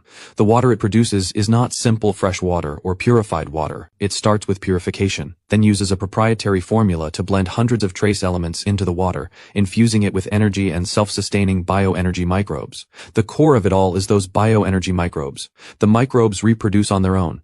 They create a self-sustaining cycle in the water, keeping it fresh even if stored on a warship for decades or centuries. And the longer it sits, the more the microbes evolve and optimize themselves. The water grows sweeter over time. The bioenergy it contains keeps building. Simply put, you feed the microbes energy to grow them. The microbes reproduce, die, and in doing so generate bioenergy. And that energy is absorbed perfectly by the human body. And it's not just the dead microbes. The living ones benefit the body too. They enter the body and optimize the body's water content from the inside, forming an internal cycle that continuously delivers small amounts of bioenergy, slowing the rate of cell division, giving a slight boost to human lifespan, and when bioenergy is fully replenished, dramatically increasing a person's overall vitality. The only downside is this: once the bioenergy microbes enter the human body, they can't survive the internal temperature. Within a few hours, they die completely. In short, these microbes handle cold just fine. They can survive in ice. But once the temperature exceeds 35 degrees Celsius, they begin to die. This stuff is incredible. My eyes light up. Pure next-level tech. The only real weakness: heat kills them. Cold chain storage and transport are a must, but compared to everything it offers, that's nothing. Higher cost, just charge a higher price. I pull out my phone and start searching for the raw materials needed. All common materials. The only real challenge is cultivating the original microbe colony. I dial. A soft, groggy voice answers. Lily, clearly half asleep. Asleep? Already? Oh, boss, what do you need? She pulls herself together. I need to rent a biolab for a specialized microbe cultivation project. Get it sorted. I need it by tomorrow. I say it straight. No room for discussion. Cultivating the original microbe colony will take about a week. The factory at Moon Lake should be ready for initial use in roughly the same time. In other words, the timing is perfect. Oh, come on. Before the words are even out of my mouth, the call is dead. Lily grabs her own head with both hands, silently screaming. A knock at the door. Something wrong? Nothing. Lily opens the door in her pajamas. Her dad just got home from work. She pours him a glass of water and says flatly, "My boss just decides things on the spot. Now he wants me to rent him a biolab. For some kind of special microbe cultivation, I studied finance. Where am I supposed to find a biolab? Then quit," Owen says, rubbing his temples. He tosses the files in his hand onto the table and takes the glass she's offering. And what was Director Norm thinking, sending you to be someone's assistant? What was going through his head? I'll have my contact give the guy a word. Don't. Lily shakes her head. I don't want people talking about me. That guy, he's a nightmare to work for, honestly, but he actually treats his people well. Good food, good drinks, no weird office politics. He just makes random decisions out of nowhere. Anyway, I'll ask my contact tomorrow. Owen sets down the glass. East River Province isn't exactly a research hub. Labs are hard to come by. Finding one on short notice is nearly impossible. And those facilities? You can't just walk in and rent one. Let my contact look into it. Fine. Lily thinks it over and nods. I guess that's the best option. By the way, I never actually asked you, what kind of project is he running? Why would he need a biolab? Owen calls from the bathroom, brushing his teeth, genuinely puzzled. Selling bottled water. Lily shrugs. Who knows what he's up to now? Maybe adding a probiotic drink line on the side. Owen stops brushing. Even with all his experience, he's a little lost. He already went up against Cloud Sea Group. And now he wants to do the same thing? Is he out of his mind? What kind of grudge? You're asking me, I have no idea. Lily rolls her eyes. Then she thinks for a second and adds, something about Felix from Cloud Sea Group stealing his ex-girlfriend. Felix? From the Rex family? Owen frowns. Of course. Like father, like son. Ever since the old man of the Rex family passed, that family has been going downhill with every generation. The next morning I do something rare. I'm up early. I follow Lily to the lab, a proper professional biolab. Almost everything I need is already here. What's missing can be ordered right away. Inside the lab, after countless rounds of mixing and 17 different fermentation processes, the culture medium capable of cultivating the original microbe colony is finally ready. By the time everything is done, it's already evening. I carefully place the culture medium in a low-temperature environment and wait for the bioenergy microbes to emerge. These microbes are a mutated, or rather, evolved, strain cultivated from multiple specialized microbes found in both the human body and animals. I've spent the entire day on this, and half of it was on cultivation and separation. These microbes can't simply be grown on their own. They have to be separated from ordinary microbes using a specialized method. Otherwise, the result is harmful, not helpful. Only once the separation is clean can they be placed in the culture medium for large-scale growth, until the colony multiplies massively and enters self-sustaining circulation. That's when it's truly done. I leave specific instructions with the lab staff before finally leaving with the others, starving. As we step out through the lab doors, Lily realizes she's more exhausted than ever. She thought this was all some kind of joke. Turns out I actually know what I'm doing. Deeply professional enough to leave the lab's own staff in shock. Anything else, boss? If not, I'm calling it a day. I rub my head. No rush. Let's eat first. Also, contact Jay. We need a large-scale purification system. Our water has to meet sterile-grade standards. Got it. Anything else? Order 20 refrigerated trucks, hire drivers, and tell Jay, the canning process also needs to hit sterile grade. Time is tight. He'll have to push hard. Understood. A week passes quickly. Every single day I make a trip to the lab to check on the microbe colony. Then one morning the colony begins rapidly multiplying and dying. The original microbe colony has entered self-sustaining circulation. I'm overjoyed. I separate a portion, then blend it with the sterile water and trace elements I prepared early that morning. I make sure the sterile water contains enough base material and energy, then introduce a tiny amount of the separated microbe colony. After a full 3 hours of monitoring, the microbes show no abnormalities whatsoever. With the material energy supply in place, they begin multiplying fast. I finally exhale. Done. A full week of work, and it's finally complete. I pour the water into a sterile container and walk out of the lab smiling. Did it work? Lily asks. Zach and Buck are eager too. They've been dying to know what I've actually been building. Done. Congrats. Even without knowing what I was doing, Lily offers the word. Then she continues. Jay called, the factory's ready to go. He's asking when you want to come check it out. Right now, my heart is racing. After all this work, I can't wait to close the loop. All I need is to get the culture medium to Y County, load in the trace elements, and the microbes will multiply fast. Zach, go get the culture medium. Stay on alert the entire time. Do not lose it. Keep the temperature-controlled box powered at all times. Yes, boss. Buck, get us a car. We're leaving now. On it, boss. Both move immediately. Lily looks curiously at the sterile container in my hands. Boss, is this a probiotic? Technically, it's a bioxenomicrobe. I pause to think. This is a completely new strain. I've never actually thought about what to call it. Now that I do, just calling it bioenergy microbe doesn't quite work. It sounds a little too much like something out of a zombie movie. People might be scared to drink it. Calling it just xenomicrobe could work, but does it sound premium enough? I think it over, then decide to combine both. Bioxenomicrobe. Buck and Zach are ready. We get in the car and head out. In Y County, right alongside Moon Lake, the factory stands completed. Only a few smaller buildings are still under construction. Jay got word we were coming and had the whole place cleaned up. By the time we arrive, the entire factory looks brand new. I follow Jay inside the main building. Jay talks as we walk. Boss, according to the design plans, there are 2 large canning halls. Both have been converted to sterile spec per your instructions. That added a lot to the cost. On top of that, we have the base liquid production hall, the sterile water manufacturing and delivery hall, and we added a separate sterilization hall, dedicated entirely to sanitizing all canning containers. Because we were so rushed, custom-built equipment wasn't an option. We had contractors come in and retrofit everything on site. It's basically done now, ready for final inspection today. At this point, Jay looks genuinely puzzled. Boss, we're a food and beverage company. What do we need all this for? I followed your instructions, no question, but I genuinely don't understand. This didn't just triple the cost. It's completely overkill. I'm not even sure we can hit these standards in practice. What exactly are we producing? This. I place the sterile container, the size of a large thermos, in Jay's hands. Everyone around us looks confused. I explain, we were never selling spring water. You all had the wrong idea. What we're selling is a health product. Jay is stunned. Boss, you're not serious? We're registered as a food and beverage company. We don't have that license. The others are confused too. We don't need one, I say with a smile. We sell it as spring water, just at a higher price. That lands like a grenade. Everyone is completely lost. So it's still just water? Nobody can follow the logic. But Jay's eyes suddenly light up. I get it, you're going for a gimmick, right?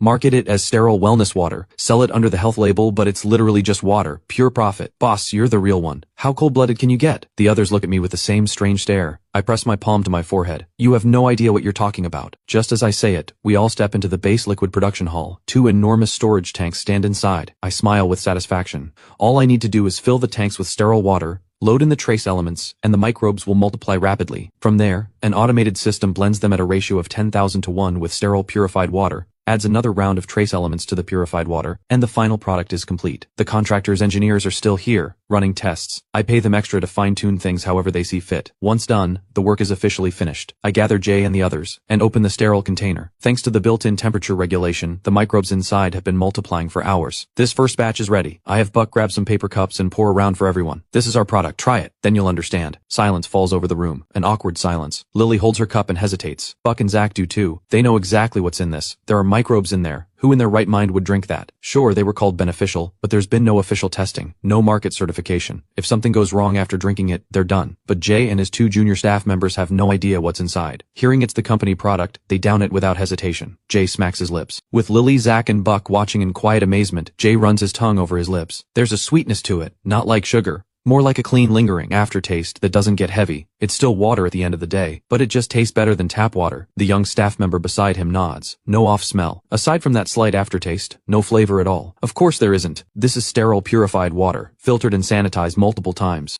completely free of impurities. Pure water. Without the trace elements blended in, even that aftertaste wouldn't exist. I drink mine down and wait quietly. A few minutes later, something shifts in my body. Mind clear, body light, focus sharpened, a subtle sense of strength returning. The fatigue from before, gone. Whoa, Jay feels it too now. I feel cool down from the inside, sharp, clear-headed, and my whole body feels strong. It's subtle, but it's real. Then his expression shifts. Something crosses his mind. He snaps his eyes to me. This isn't something illegal, is it? You can't blame him for jumping there. Effects this noticeable. The only legal thing that comes close is adrenaline. Normal health supplements are basically a scam. Forget whether they even work. Even if they do, you need weeks of use before you feel anything. But this company product, one sip, a few minutes, and you feel it. If that's not something illegal, then what is? Jay is terrified. The 2 young staff members are sweating now too. No way. We took a job and haven't even gotten our first paycheck and now we're drug dealers? What a way to go. Meanwhile, Lily, Zach, and Buck, hearing just how intense the effects are, take a brief moment, then drink it down. After all, I drank it myself. If anyone would worry about it, it'd be them. But they trust what they've seen. These past weeks, they've watched everything firsthand. Within minutes of drinking, the effects arrive. All 3 light up. They stare at me, clearly stunned. I catch Jay's anxious look and can't help but laugh. This is our product. It is absolutely not illegal. This comes from my own research. I discovered a mutated, or rather evolved, strain of microbe by accident. This strain has the ability to absorb trace elements, convert their energy, and produce bioenergy. Bioenergy isn't a fuel source. It's energy the human body actually needs. Think of it as vitality, the force behind physical and mental performance. Normally, the body generates energy through multiple organs working together, but bioenergy bypasses all of that. It goes straight in. Simply put, it replenishes energy, optimizes the body's internal hydration, and temporarily enhances physical performance. Not a stimulant, a genuine boost. For real? Jay asks sharply. For real. So forget spring water. This changes everything. Jay starts pacing, electric with excitement.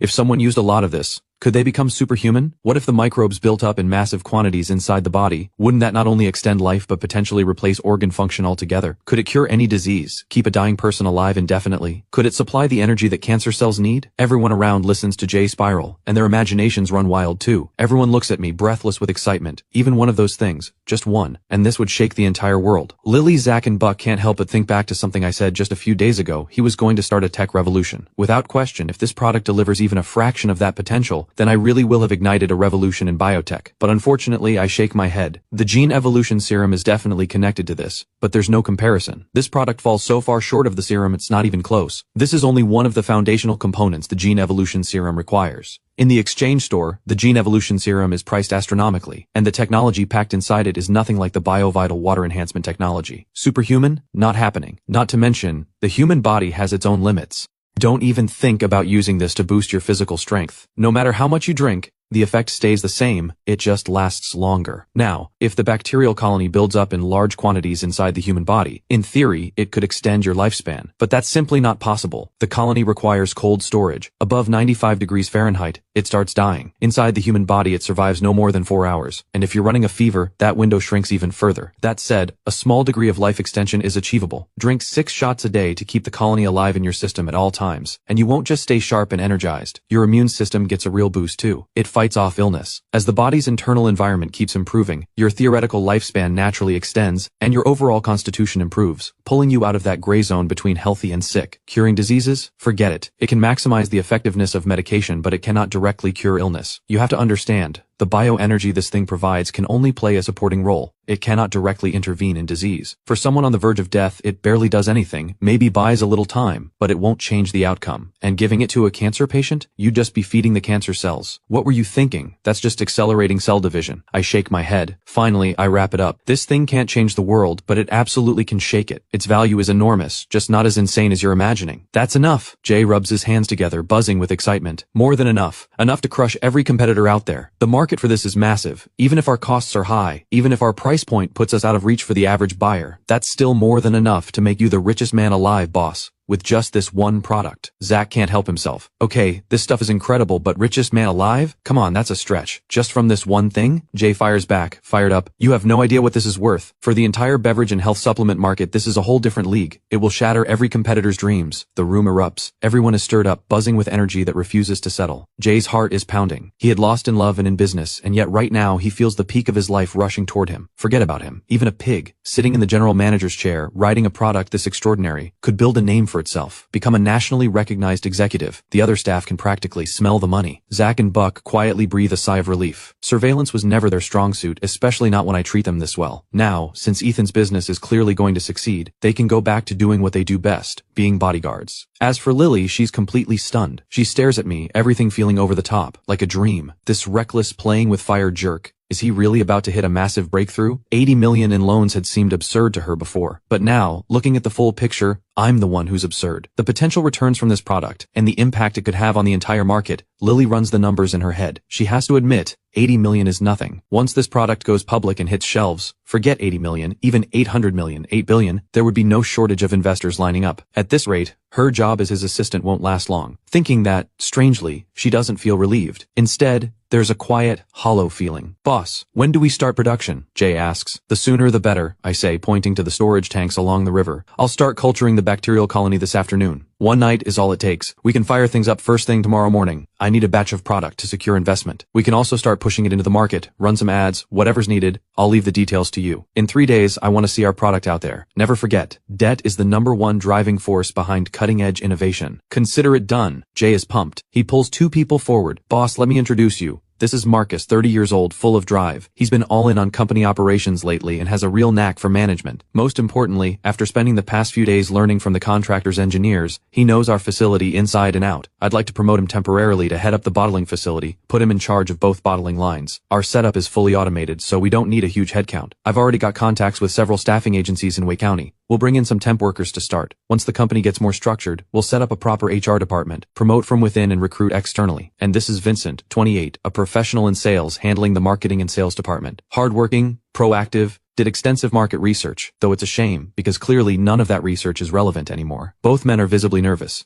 In the past, they had options. They could walk, but now everything is different. The chance to strike it big is right in front of them. If they blow this, they'll have missed the most important opportunity of their lives. They're about to speak up, but I wave a hand. I trust they'll get it done. Right now, the real issue is the product name, packaging design, and pricing. Feel free to speak your mind. Everyone share your thoughts.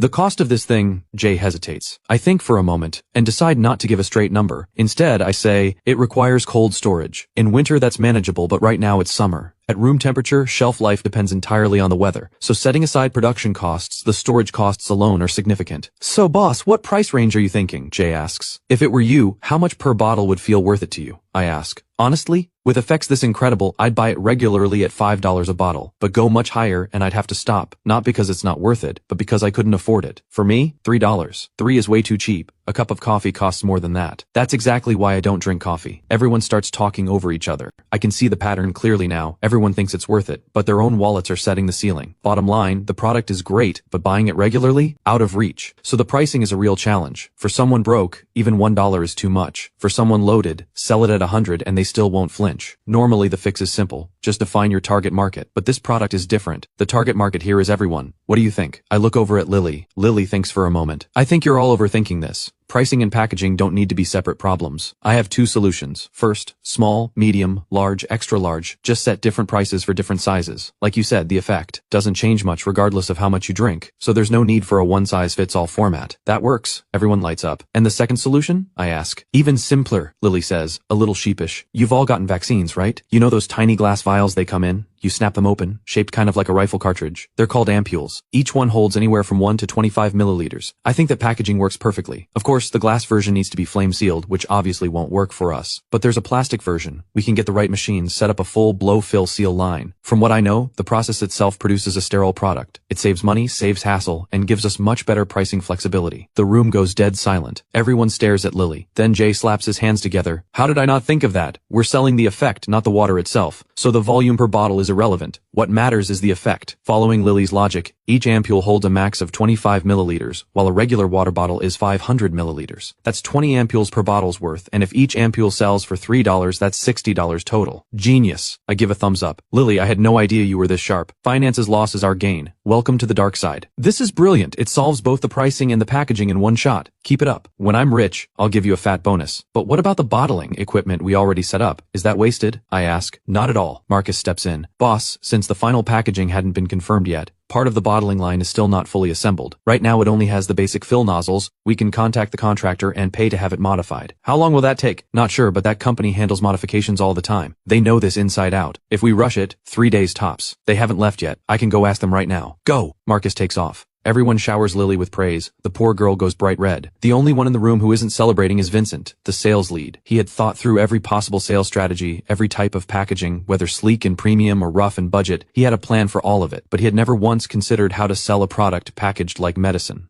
And then there was the cold storage requirement and the insane price point. Putting it on a regular grocery shelf? Impossible. It would have to live in a fridge. And at first glance, this product seemed to only appeal to young people, but even most young people wouldn't buy it. Only someone who's already drunk would reach for it. So to open the market, it seemed like only bars and clubs made sense. Vincent's mind goes there immediately. A dim nightclub, music pounding, bodies pressed together on the dance floor, and he's crouched in a dark corner with his crew. Psst, good stuff. Want one? He shudders violently. That's terrifying. That sounds exactly like dealing contraband. He'd get arrested. He's spiraling with anxiety, but no one around him seems to share his concern. The rest of us are already deep into brainstorming the product name. For a mainstream product, you could go in so many directions. Something classic and cultural, like a traditional tea brand, or something futuristic, like an electrolyte drink. But for a tiny ampule like this, what name actually fits? Everyone is stuck. Lily, still riding her moment in the spotlight and eager to impress, speaks up. I think BioVital works perfectly. It's futuristic, clean, sparks the imagination, and sticks in your head. I like it, I nod after mulling it over. Jay thinks it through. But what category does it fall under? Health supplement? Mineral water? Neither quite fits. The first risks false advertising claims, and calling this tiny thing mineral water would just be a joke. Let's add a few more words, I say after thinking. Call it BioVital Shot for oral use. Whoa, doesn't shot imply it's injectable? That's misleading, boss. Jay chimes in. Shot is a medical term. We're just selling water. You're both wrong. Lily's eyes light up. Calling it a shot doesn't mean it has to be a drug. Our packaging is fully sterile. It actually meets injection grade standards. And if someone decides they'd rather inject it than drink it, you can't stop them. Sure, it might be a little misleading, but as long as nothing goes wrong, nobody's going to care. Vincent, standing nearby, is shaking. He can feel everything heading exactly in the direction of his nightmare. We're definitely getting arrested. With the packaging and name locked in, we move to pricing. The final price is set at $30 per ampule. I don't obsess over the exact number, but like Jay said, a great product needs a great price. Even if you drop it later, starting strong beats starting cheap. Everyone agrees. Marcus comes back with the engineers in tow. After a joint inspection and after I sweeten the deal, the contractor says they don't need 3 days. They'll draw up the plans immediately, rush the work overnight, deliver everything first thing tomorrow morning, and have it fully welded by noon. For that, I throw in an extra $300,000. Both sides are happy. We grab lunch together, then get to work on culturing the bacterial colony. As night falls, the 2 massive storage tanks in the Riverside facility are filled to the brim with sterile water. Trace minerals have been loaded in, and the original bacterial starter has been introduced. Now we just wait. By morning, after a full night of reproduction, the colony will have packed itself into every corner of the tank. During this time, Jay is still a little worried. He asks me whether the bacterial colony can be replicated, whether someone could cultivate it on their own and start copying our product. I think it over carefully before answering. The colony's reproduction depends entirely on the trace minerals. Without them, the colony can survive for a while, but once the minerals run out, it dies off. In theory, the longer the colony reproduces, the more bioenergy it generates. But there's one condition: enough trace minerals. In other words, unless someone gets the trace mineral formula from me, copying this product isn't impossible, but it would take years of trial and error. With current human technology, 10 years at minimum before anyone gets close. And by then, this won't even matter anymore. That night, we all sleep in the temporary quarters set up inside the facility. Next morning, trucks roll in and the contractor's engineers storm into both bottling lines with their crew. All the supplies Jay ordered have arrived as well. 3 staffing agencies deliver over 300 workers. Under Jay's direction, with a dozen staff members coordinating, they begin unloading supplies and running machine setup and training. By late morning, more than 20 refrigerated trucks pull up. The newly hired drivers are rounded up for a briefing. At noon, boxed lunches arrive. Everyone scarfs it down and starts the inspection. The contractor declares the work flawless. Find a flaw if you can and backs it with a 3-year service guarantee. Once they leave, I go check on the colony's growth and give the green light to start production. The whole process runs like clockwork. By evening, the first batch is finished. I turn a vacuum-sealed silver foil pouch over in my hands, examining it. The silvery foil is pulled tight in vacuum, the surface clean and minimal, a bold line of text printed at the top, BioVital shot for oral use, 25 milliliters per unit. The back is packed with fine print, origin, company name, production license code, and more. The most prominent section is the nutrition facts panel. Since this is essentially sterile purified water, there's nothing in it besides the special bacterial colony and trace minerals, so the entire panel is blank per 100 milliliters. Then comes the expiration notice. Above 95 degrees Fahrenheit, shelf life is 4 hours. Below 95 degrees, shelf life is 3 years, because the trace minerals inside can sustain the colony for just over 3 years. Last are the usage instructions and ingredient list. The instructions are standard: keep refrigerated, consume within 4 hours of opening, avoid direct sunlight, do not heat. But the most absurd part? The ingredient list. Ingredients, water. That's it. Can't be helped, the trace minerals don't need to be listed, and the bacterial strain can't legally be listed, so only standard known ingredients are declared, and there's nothing there but water. I tear open the silver foil pouch. Inside is a tray of plastic ampules, 10 in a row. Retail price, $30 per tray. Actually, that's the wholesale price. Suggested retail is $32. I pull one out, snap the plastic tip, and squeeze all 25 milliliters of BioVital shot into my mouth. A few minutes later, that familiar wave of clarity and energy washes over me. Same effect as always, just slightly less intense. But that doesn't matter. What matters is, we're ready to sell. Jay walks in. Boss, the county office called.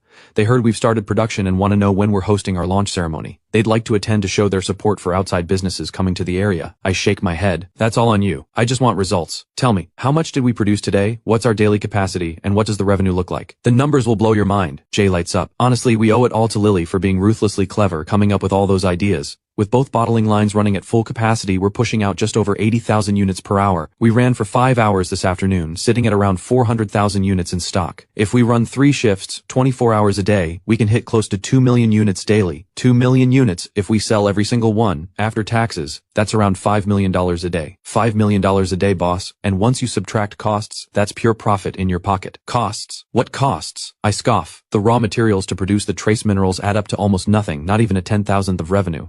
The colony reproduces on its own. Besides paying the staff, there are virtually no costs. Alright, grab me some finished product. I'm heading back to Young City. This place is yours now. Anything you need going forward, just take it. You have my full backing.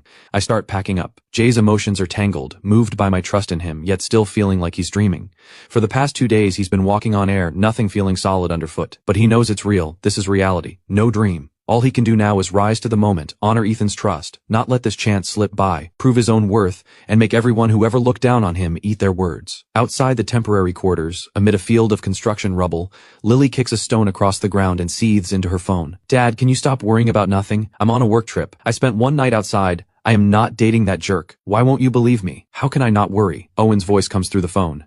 Your mother left early. I raised you by myself through everything. I am not about to watch you fall into a trap.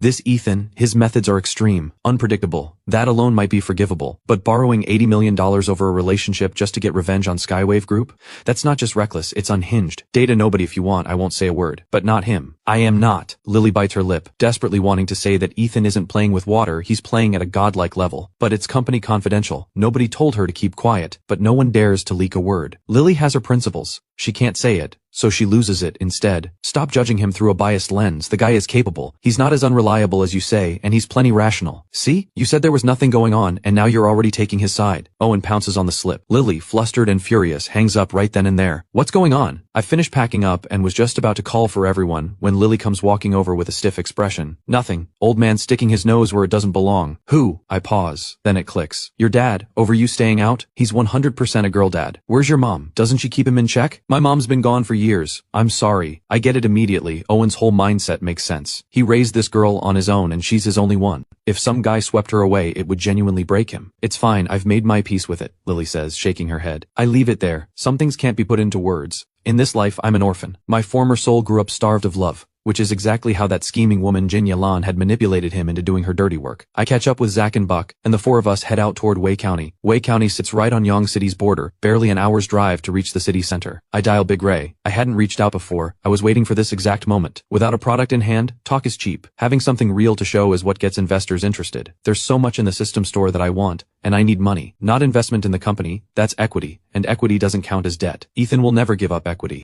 If people can just buy in, who's going to lend him money? What he needs is personal loans, money lent directly to him. In short, high interest is fine, but equity is off the table. Loans only. Hey buddy, what a coincidence, I was just about to call you. Some of the guys heard about what you've been up to and insisted I bring you out for dinner. You free? Big Ray's booming voice fills the line. Always free, I laugh. My new product just dropped too, you'll have to give it a taste. Deal, I'll send you the address. He hangs up, and the address comes through almost instantly. A high-end hotel in Yong City. I relay it to Buck at the wheel, then glance at Lily. Wanna drop you off first? No, Lily says, wrinkling her nose. I've been grinding all day. There's free food on the table, I'm not leaving. Got it, still worked up over the thing with your dad, totally fair. Meanwhile, in an office somewhere, Owen grows more restless by the minute. He waves his secretary over. It's getting late, she should be home by now. Go check with the compound staff, find out if she's made it back. Yes sir. The secretary nods, quietly stunned. She has never seen her boss like this before. Across town at Skywave Group, Vivian slides a layoff list across the desk to Director Kane. Director Kane, we poached quite a few people this round, but this wave of layoffs seems to have hit the chief faction. They're pushing back hard. Ignore them. Dead men walking, Kane sneers. Ever since that last incident, his contempt for the chief family has only grown. They finally managed to clean up their image, and they're still pulling shady moves behind the scenes. Not a single working brain cell between all of them. What about Ethan? How is he doing? Haven't heard anything about him in a while. Kane flips through the list as he asks. He still has a soft spot for that kid. The guy had walked away with millions, but what if he wanted to keep working? And young people, after sitting idle for a while, they get restless. Pull him back when that happens, whether to get things done or to make the chief family's life miserable. He'd be a useful card either way. There is news, it's just that Vivian's expression turns odd. What? After that whole thing wrapped up, he didn't just walk away with a few million.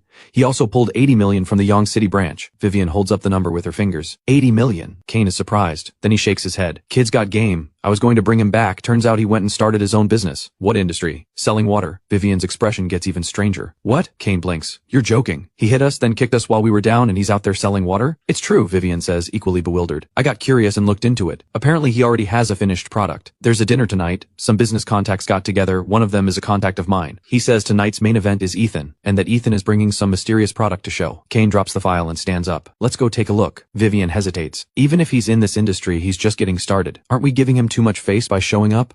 There's already plenty of gossip out there. Things have barely settled down.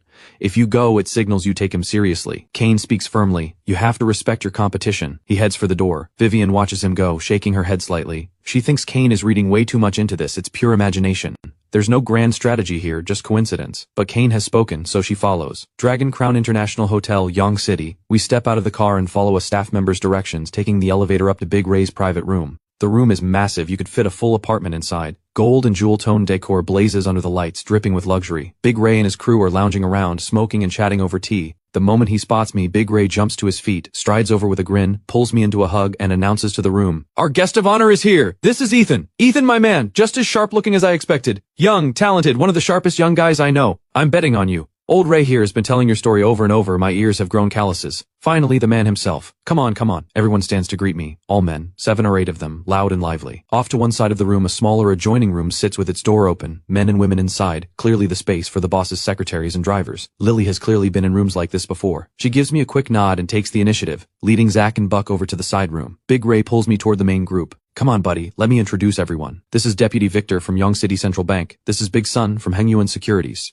This is Rex, owner of Dragon Crown International. This is Chief Liang from Yonghua Construction. Big Ray introduces each one, and I recognize either the companies or the names from recent research. Deputy Victor, he's probably the poor guy who helped unlock that large transaction. Big Sun from Hengyuan Securities is a large man, heavy-set and jovial. Rex from Dragon Crown, he's the owner of this very 5-star hotel. Dragon Crown is a chain with locations outside the province too. As for the other people, I don't know them well enough, and they don't look like obvious lenders. I greet everyone and take my seat. Big Ray grins. So buddy, I hear you took out 80 million to start your own thing. What's the business? And where's this new product? Show us what you've got. I was waiting for you to ask, I say with a smile. This product is going to blow your minds.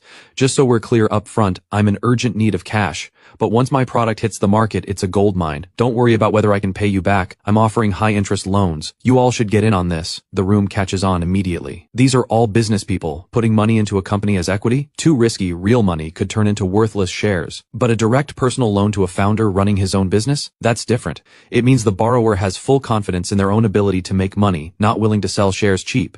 And that alone signals the company has serious potential. The room perks up. "Let's see it. Ethan, if you're this confident, as long as the product holds up, no question. The central bank can put together a loan package. Heng Yuan Securities signals interest too." Everyone starts chiming in, generous with their words. I keep it short. I reach into the thermal case I brought and pull out a stack of BioVital shots, handing one pouch to each person. Everyone watches with confusion. What kind of product needs a thermal case? Isn't that for high-tech equipment? Once the product is in their hands, the confusion deepens. They flip it over, read the packaging, check the back label. Everyone is completely lost. "Buddy, I genuinely cannot tell what this is." Big Ray asks the question on everyone's mind. The whole room turns to look at me. I tear open the foil pouch, pull out one BioVital shot, and smirk. "Trust me, try it first. The effect will explain everything. Go ahead, ladies first." The others laugh at me, but they hesitate, eyeing the thing in their hands. It looks suspiciously like medication. Is this even legit? Still, the label says it's a beverage. A bizarrely tiny, oddly packaged one, maybe some kind of flavored syrup. They watch me drink mine, hesitate, then slowly pop their own. Within moments, the room goes quiet for a few minutes. Then suddenly someone shoots to their feet, eyes wide. "This feeling is incredible. What is this? Am I imagining things?" The room erupts, everyone talking at once, shaken and disbelieving, all of them feeling something shift inside themselves. Chief Liang from Yonghua Construction goes through a series of expressions before standing up quietly. "Excuse me, bathroom. Buddy, what exactly is this stuff?" Big Ray and the others are equal parts curious and stunned. Something like this, a quiet suspicion is forming in their minds. I smile. "My company's new product. So, impressive, right?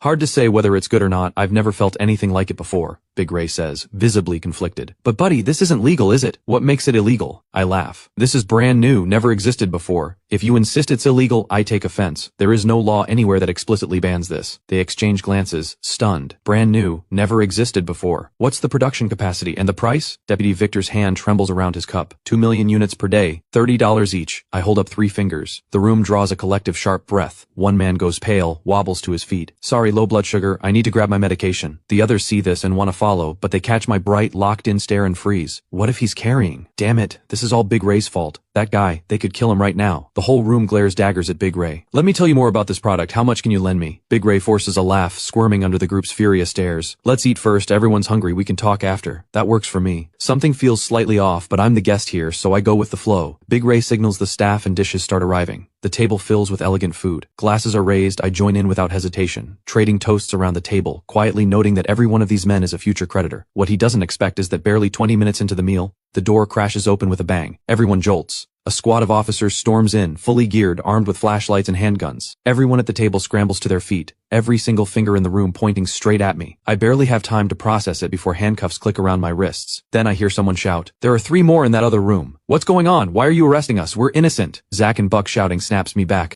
"It's a misunderstanding. All of it. Shut up." Chief Liang, who apparently spent the last half hour in the bathroom, steps forward, looking down at me with contempt. "Do you know who I am? Before I went into business, I was narcotics enforcement. You are finished, kid. I recorded everything. Developing a new controlled substance, 2 million units a day at $30 a pop. What? You planning to take over the global drug market? You're done. A guy your size, 300 pounds of you, and half of that's bullets by the time they're done. Damn it." I glare at this old man with pure fury. Never in a million years did I think someone would take one sip and call the cops on me. "Can I make a phone call?" Lily speaks up, calm as still water. Her composure unsettles everyone around her. "No." The officer refuses on the spot. Lily has nothing to say to that. The 4 of us are marched forward under escort. People stare and point as we pass, especially one man and one woman standing in the hotel lobby, both staring in absolute disbelief. "Manufacturing and selling controlled substances. Wasn't he supposed to be selling water?" Director Kane turns to Vivian, stunned. Vivian's jaw drops. "I had no idea. Let me find out." She's already on the phone. A moment later, Vivian hangs up, dazed. "He was using a beverage business as a front, developing a new controlled substance. Word is the daily output is 2 million units. Kane is floored. He murmurs, "Unbelievable. Unprecedented. This kid, he really is something else. If he hadn't been caught, he'd have owned the global drug market. This is a major case. The whole region is going to know his name. He'll be on the national news tomorrow." Name. "I'm innocent. There are no controlled substances. It's a beverage, no side effects whatsoever. Settle down. Name, Ethan. Age, 25. Quickly, because I refuse to cooperate further, the interrogation wraps up. In you go. I'm put in a cell. It's the detention room of the enforcement station, a large space converted from a regular room, iron bars dividing it into sections. Most of the cells are empty. In one of the smaller ones, a heavyset guy is lying on the floor, Hey man, what are you in for? Chunk turns his head and asks. Selling beverages. I don't even have the energy to explain. No way, I'm in for selling candy. Chunk sounds annoyed. What the hell, I sold some candy. So what if it was expensive? Is that a crime? Why am I even in here? Seriously? I look at him, genuinely baffled. They got you for high prices too? Don't laugh. How much was your drink? Chunk asks. $30 a bottle, pricey, sure, but not that crazy. Why'd they grab you? Chunk's even more confused now. How much in a bottle? 25 milliliters, I answer. Holy! Chunk's eyes go wide. You're worse than me. $1 a milliliter? What? Is it liquid gold? My rock candy only ran a few $100 a bag. Quiet, no talking. Two armed officers cut off the conversation. One of them fixes his eyes on me. Drop the attitude. Developing a new controlled substance, daily output of 50 tons. Nobody's saving you. What? Chunk goes rigid, voice dropping to a whisper. You serious? New controlled substance, 50 tons a day? What are you, some kind of real-life Breaking Bad? I didn't do anything. Stop making things up. I can't be bothered to explain, but I know I'll be fine, so I stay calm. About half an hour passes. Noise from outside. A line of people with black hoods over their heads is marched in, all cuffed to a row of bars. The hoods come off and they immediately start protesting their innocence. But then, one of them spots me. I take one look and spin around fast. Boss,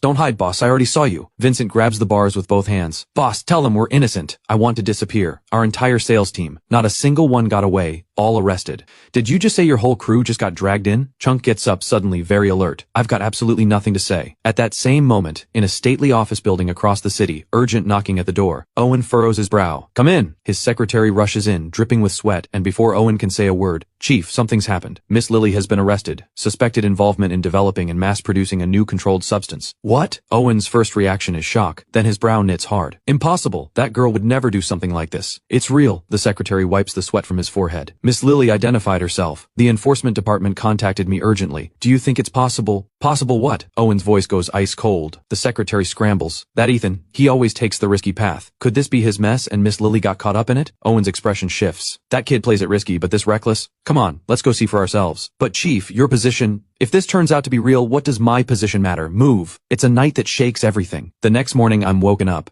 Mr. Ethan, we apologize. It was a misunderstanding. The head of the enforcement department is all smiles, leading a group to unlock my cell and Vincent's. No way! Chunk blinks awake from the floor, sees what's happening, and shoots upright, grabbing the bars. He gets to walk out? What kind of connections does this guy have? What's his deal? Nearby officer. He disguised rock candy as a controlled substance and sold it. Technically not illegal, but it edges toward fraud. The victims can't really pursue it, and we're not sure how to handle it, so we've been holding him. The officer shrugs helplessly. I'm innocent, Chief. I'm a good person. I only sold a few packs before they grabbed me. We're not even talking $3,000. There's no reason to lock me up. Chunk is wailing his case. The chief pinches the bridge of his nose. He just dealt with one massive blunder, and now he's worried this guy will kick up more trouble later. Too much of a headache. Let him go. Thank you so much. Chunk is practically in tears, falling in behind everyone else, bolting the second he clears the door. When I reach the lobby, I spot Lily standing beside a middle-aged man who's holding a biovital shot and talking animatedly with someone. Next to them, two elderly men are visibly stirred up, hands and feet practically trembling with excitement. Boss! Lily waves. Everyone looks my way. The two elderly men converge on me immediately. Are you the one who developed the biovital special bacterial strain? You're so young, unbelievable.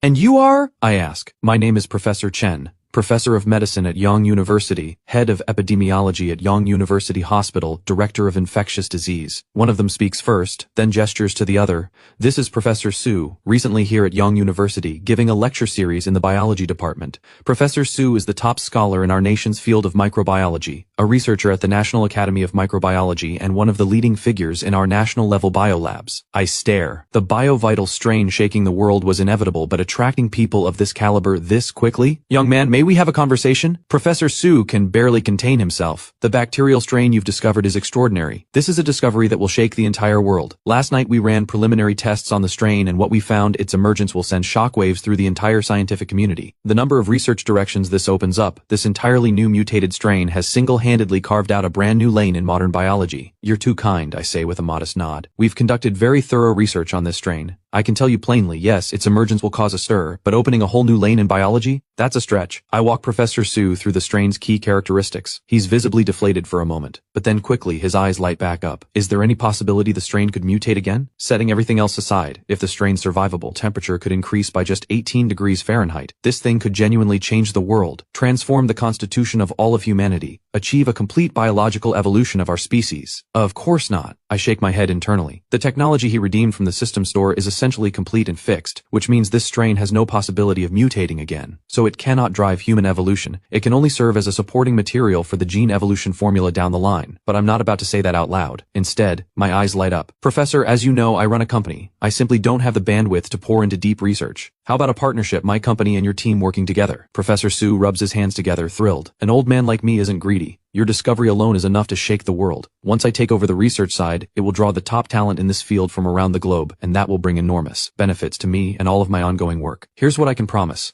Any results that come out of the research, we keep only the right to use them for ourselves. Any revenue-generating activity requires your authorization, and all profits beyond costs are entirely yours. Thank you, Professor Su. I could burst with joy. This old man is the real deal. He's almost embarrassed by how generous his terms are. This is a man who chases knowledge and reputation, not money. Pure scientist, completely indifferent to financial reward. Without a doubt, the special strain can't directly serve as the core purification product, but it holds enormous research value. Developed well, the future returns won't be small. I think it over. For our joint project, I won't put in capital for now. Your side covers that. But I can promise, once any future breakthroughs generate revenue, 20% of the net profit goes entirely toward research funding. Yours to use however you see fit. Thank you. Truly, thank you. Professor Su grips my hand with genuine gratitude. There's no doubt about it. The strain is still my exclusive formula. There will be no shortage of institutions willing to fund and staff research for me. Professor Su is willing to forego all profit purely for the chance to claim this project. Real science is built on failure far more than success. He's already prepared himself for significant losses. But now that I'm offering 20% of revenue, losing money simply isn't possible. This is a win for both of us. And I won't lose either. I don't have to manage a thing, just wait for the money to roll in. As for doing the research, myself, absolutely not. For him, that time is better spent figuring out how to borrow more money. Compared to everything else in the system store, the biovital strain barely scratches the surface. At this point, Professor Chen steps forward, unable to hold back. Mr. Ethan, we in medicine also need this strain urgently. The biovital shot has enormous potential as a treatment aid across multiple areas. Yong University's medical school has its own labs, also a nationally designated key laboratory. We'd love to collaborate too. Any chance you'd give us that opportunity? Of course, Professor Chen quickly adds. Our terms are the same as Professor Su's, and Yong University Hospital is affiliated with the medical school. We have no shortage of funding. We don't need research funding. All we need is the name, an official partnership. As for the medical applications of the special strain, Professor Chen had already run his own tests last night. The results were stunning. He knows that I have no actual need to partner with them. The product sells itself as a beverage, and they'd have to buy it like everyone else. On top of that, for better clinical results, they'd have to fund their own research too. So there's no way he's asking for research funding. All he wants right now is the partnership title, and he'll be grateful. With that title alone, Yong University Hospital and the medical school will shoot to the top of the field, the brightest names in medicine. I had already been planning to position the biovital shot as a health supplement, so I already understand exactly what Professor Chen is after. But it doesn't matter. Running a company, I don't put too much stock in titles, but the collaboration benefits are real. For one thing, once biovital shot carries Yong University's name, selling it gets a whole lot easier. No need to worry about smear campaigns or fake rumors. And second, partnering with an institution like this brings the company a lot of invisible advantages. For example, Professor Chen suddenly sweetens the deal further. From what I understand, Xinhai Company was just founded. Benefits and perks are probably still underdeveloped. Once we're official partners, your employees can come to Yong University Hospital for free regular checkups, and both staff and their families can access care through our internal employee channel. That's a perk exclusive to our hospital's own people. I have the authority to extend it, and I'm extending it to our partner. Here's to a great partnership. I reach out and shake Professor Chen's hand. His face breaks into a wide, beaming smile. With both deals settled, I look over at Lily. She's standing beside the middle-aged man, looking every bit the composed young lady. That must be Owen. I step forward and shake his hand with a smile. Great to meet you, sir. Owen looks me up and down, his smile not quite reaching his eyes. Mr. Ethan, the pleasure is yours. After a whole night of chaos, you seem remarkably well rested. I take that as a grievance. I glance at Lily, fair enough. I got his daughter locked up for a night on charges of manufacturing a controlled substance. This man, clearly devoted to his daughter, must have been out of his mind with worry all night. I'm quick to step in. I'm so sorry, truly I didn't think it through. I should have sent Lily home before going to that dinner. Owen's expression softens noticeably. He pats my shoulder. Kids grow up. Late bloomer, good for you. I looked at the product. It's the real deal. Keep your feet on the ground and keep moving forward. The sky's the limit. Arr! I nod repeatedly and see everyone off. Outside the enforcement station, Zach and Buck are already in the car. I pull out my phone and call Big Ray. Hello? Big Ray's voice comes through, careful, cautious. It's me, I say deadpan. Old man, what was that? You invite me to dinner and it ends with me behind bars? Buddy, you're out? Big Ray is stunned. He thought it was the officers calling. How are you already out? I told all of you, it's not a controlled substance,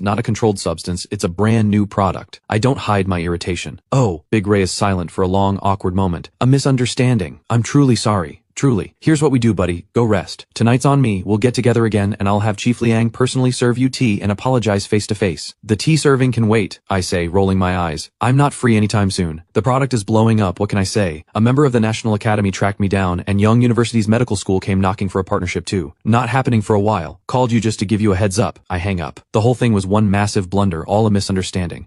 I'm not petty enough to hold a grudge over this. That whole group, walking money bags, future lenders, every one of them. Maximizing returns, that's the goal. If they come to me with money, I'm certainly not turning it away. Thinking all this, I can't help but smile. Buck speaks up from the driver's seat. Boss, maybe call Director Norm too. Last night after they questioned us, the officers contacted him. After we got out, none of us knew what to say, so we never called. He's probably under a lot of pressure right now. A lot of pressure? Enormous. At that very moment, inside Director Norm's home, his eyes are red and raw. After a sleepless night, Director Norm has already tied a rope. Norm, don't do this! His wife wails, grabbing his arm. Director Norm covers his face with one hand, the other gripping the rope. This is on me. I let you all down. I got too ambitious. One wrong step and I've fallen off a cliff. It's all my fault. I never should have approved that loan. It was already bending the rules. I took every precaution I could think of, and never once imagined he'd go and cook up a new drug. $80 million and 50 tons a day. He's a monster. A lunatic. No wonder he wasn't satisfied with 10 million in profit. He had to take 80 million at high interest. I kept wondering, what business makes that kind of money? What business makes someone that confident? Turns out, drugs. And here I was thinking he was an idiot. Selling water of all things. Turns out I was the idiot all along. Don't, please don't, his wife sobs. We don't need anything. Let's just leave. Right now. As long as you're alive, nothing else matters. Stop trying to talk me down. Someone has to take the fall for this, and if it spills onto Preston, we're all finished. If I'm gone, you can still have a good life. This is how it has to be. I'm tired. Let it end. Director Norm squeezes his eyes shut. Then his phone on the floor starts ringing. His wife looks down. It's Preston, answer it. Director Norm scrambles to pick it up and connects the call. Director Norm, help me set up a meeting with Ethan. Preston's voice carries a note of wonder, a note of reflection. Ethan? How am I supposed to arrange that? That guy's still locked up, probably about to be executed. Wait. Director Norm suddenly catches himself. Right. Ethan is about to die. Preston must be subtly telling him to follow Ethan to the grave. I understand. Director Norm lets out a long sigh, his voice hollow with despair. Preston, I only ask one thing. Please look after my wife and kids. Nothing lavish, just keep them safe. What are you talking about? Preston is completely baffled. Why does this man sound like he's saying his last goodbye?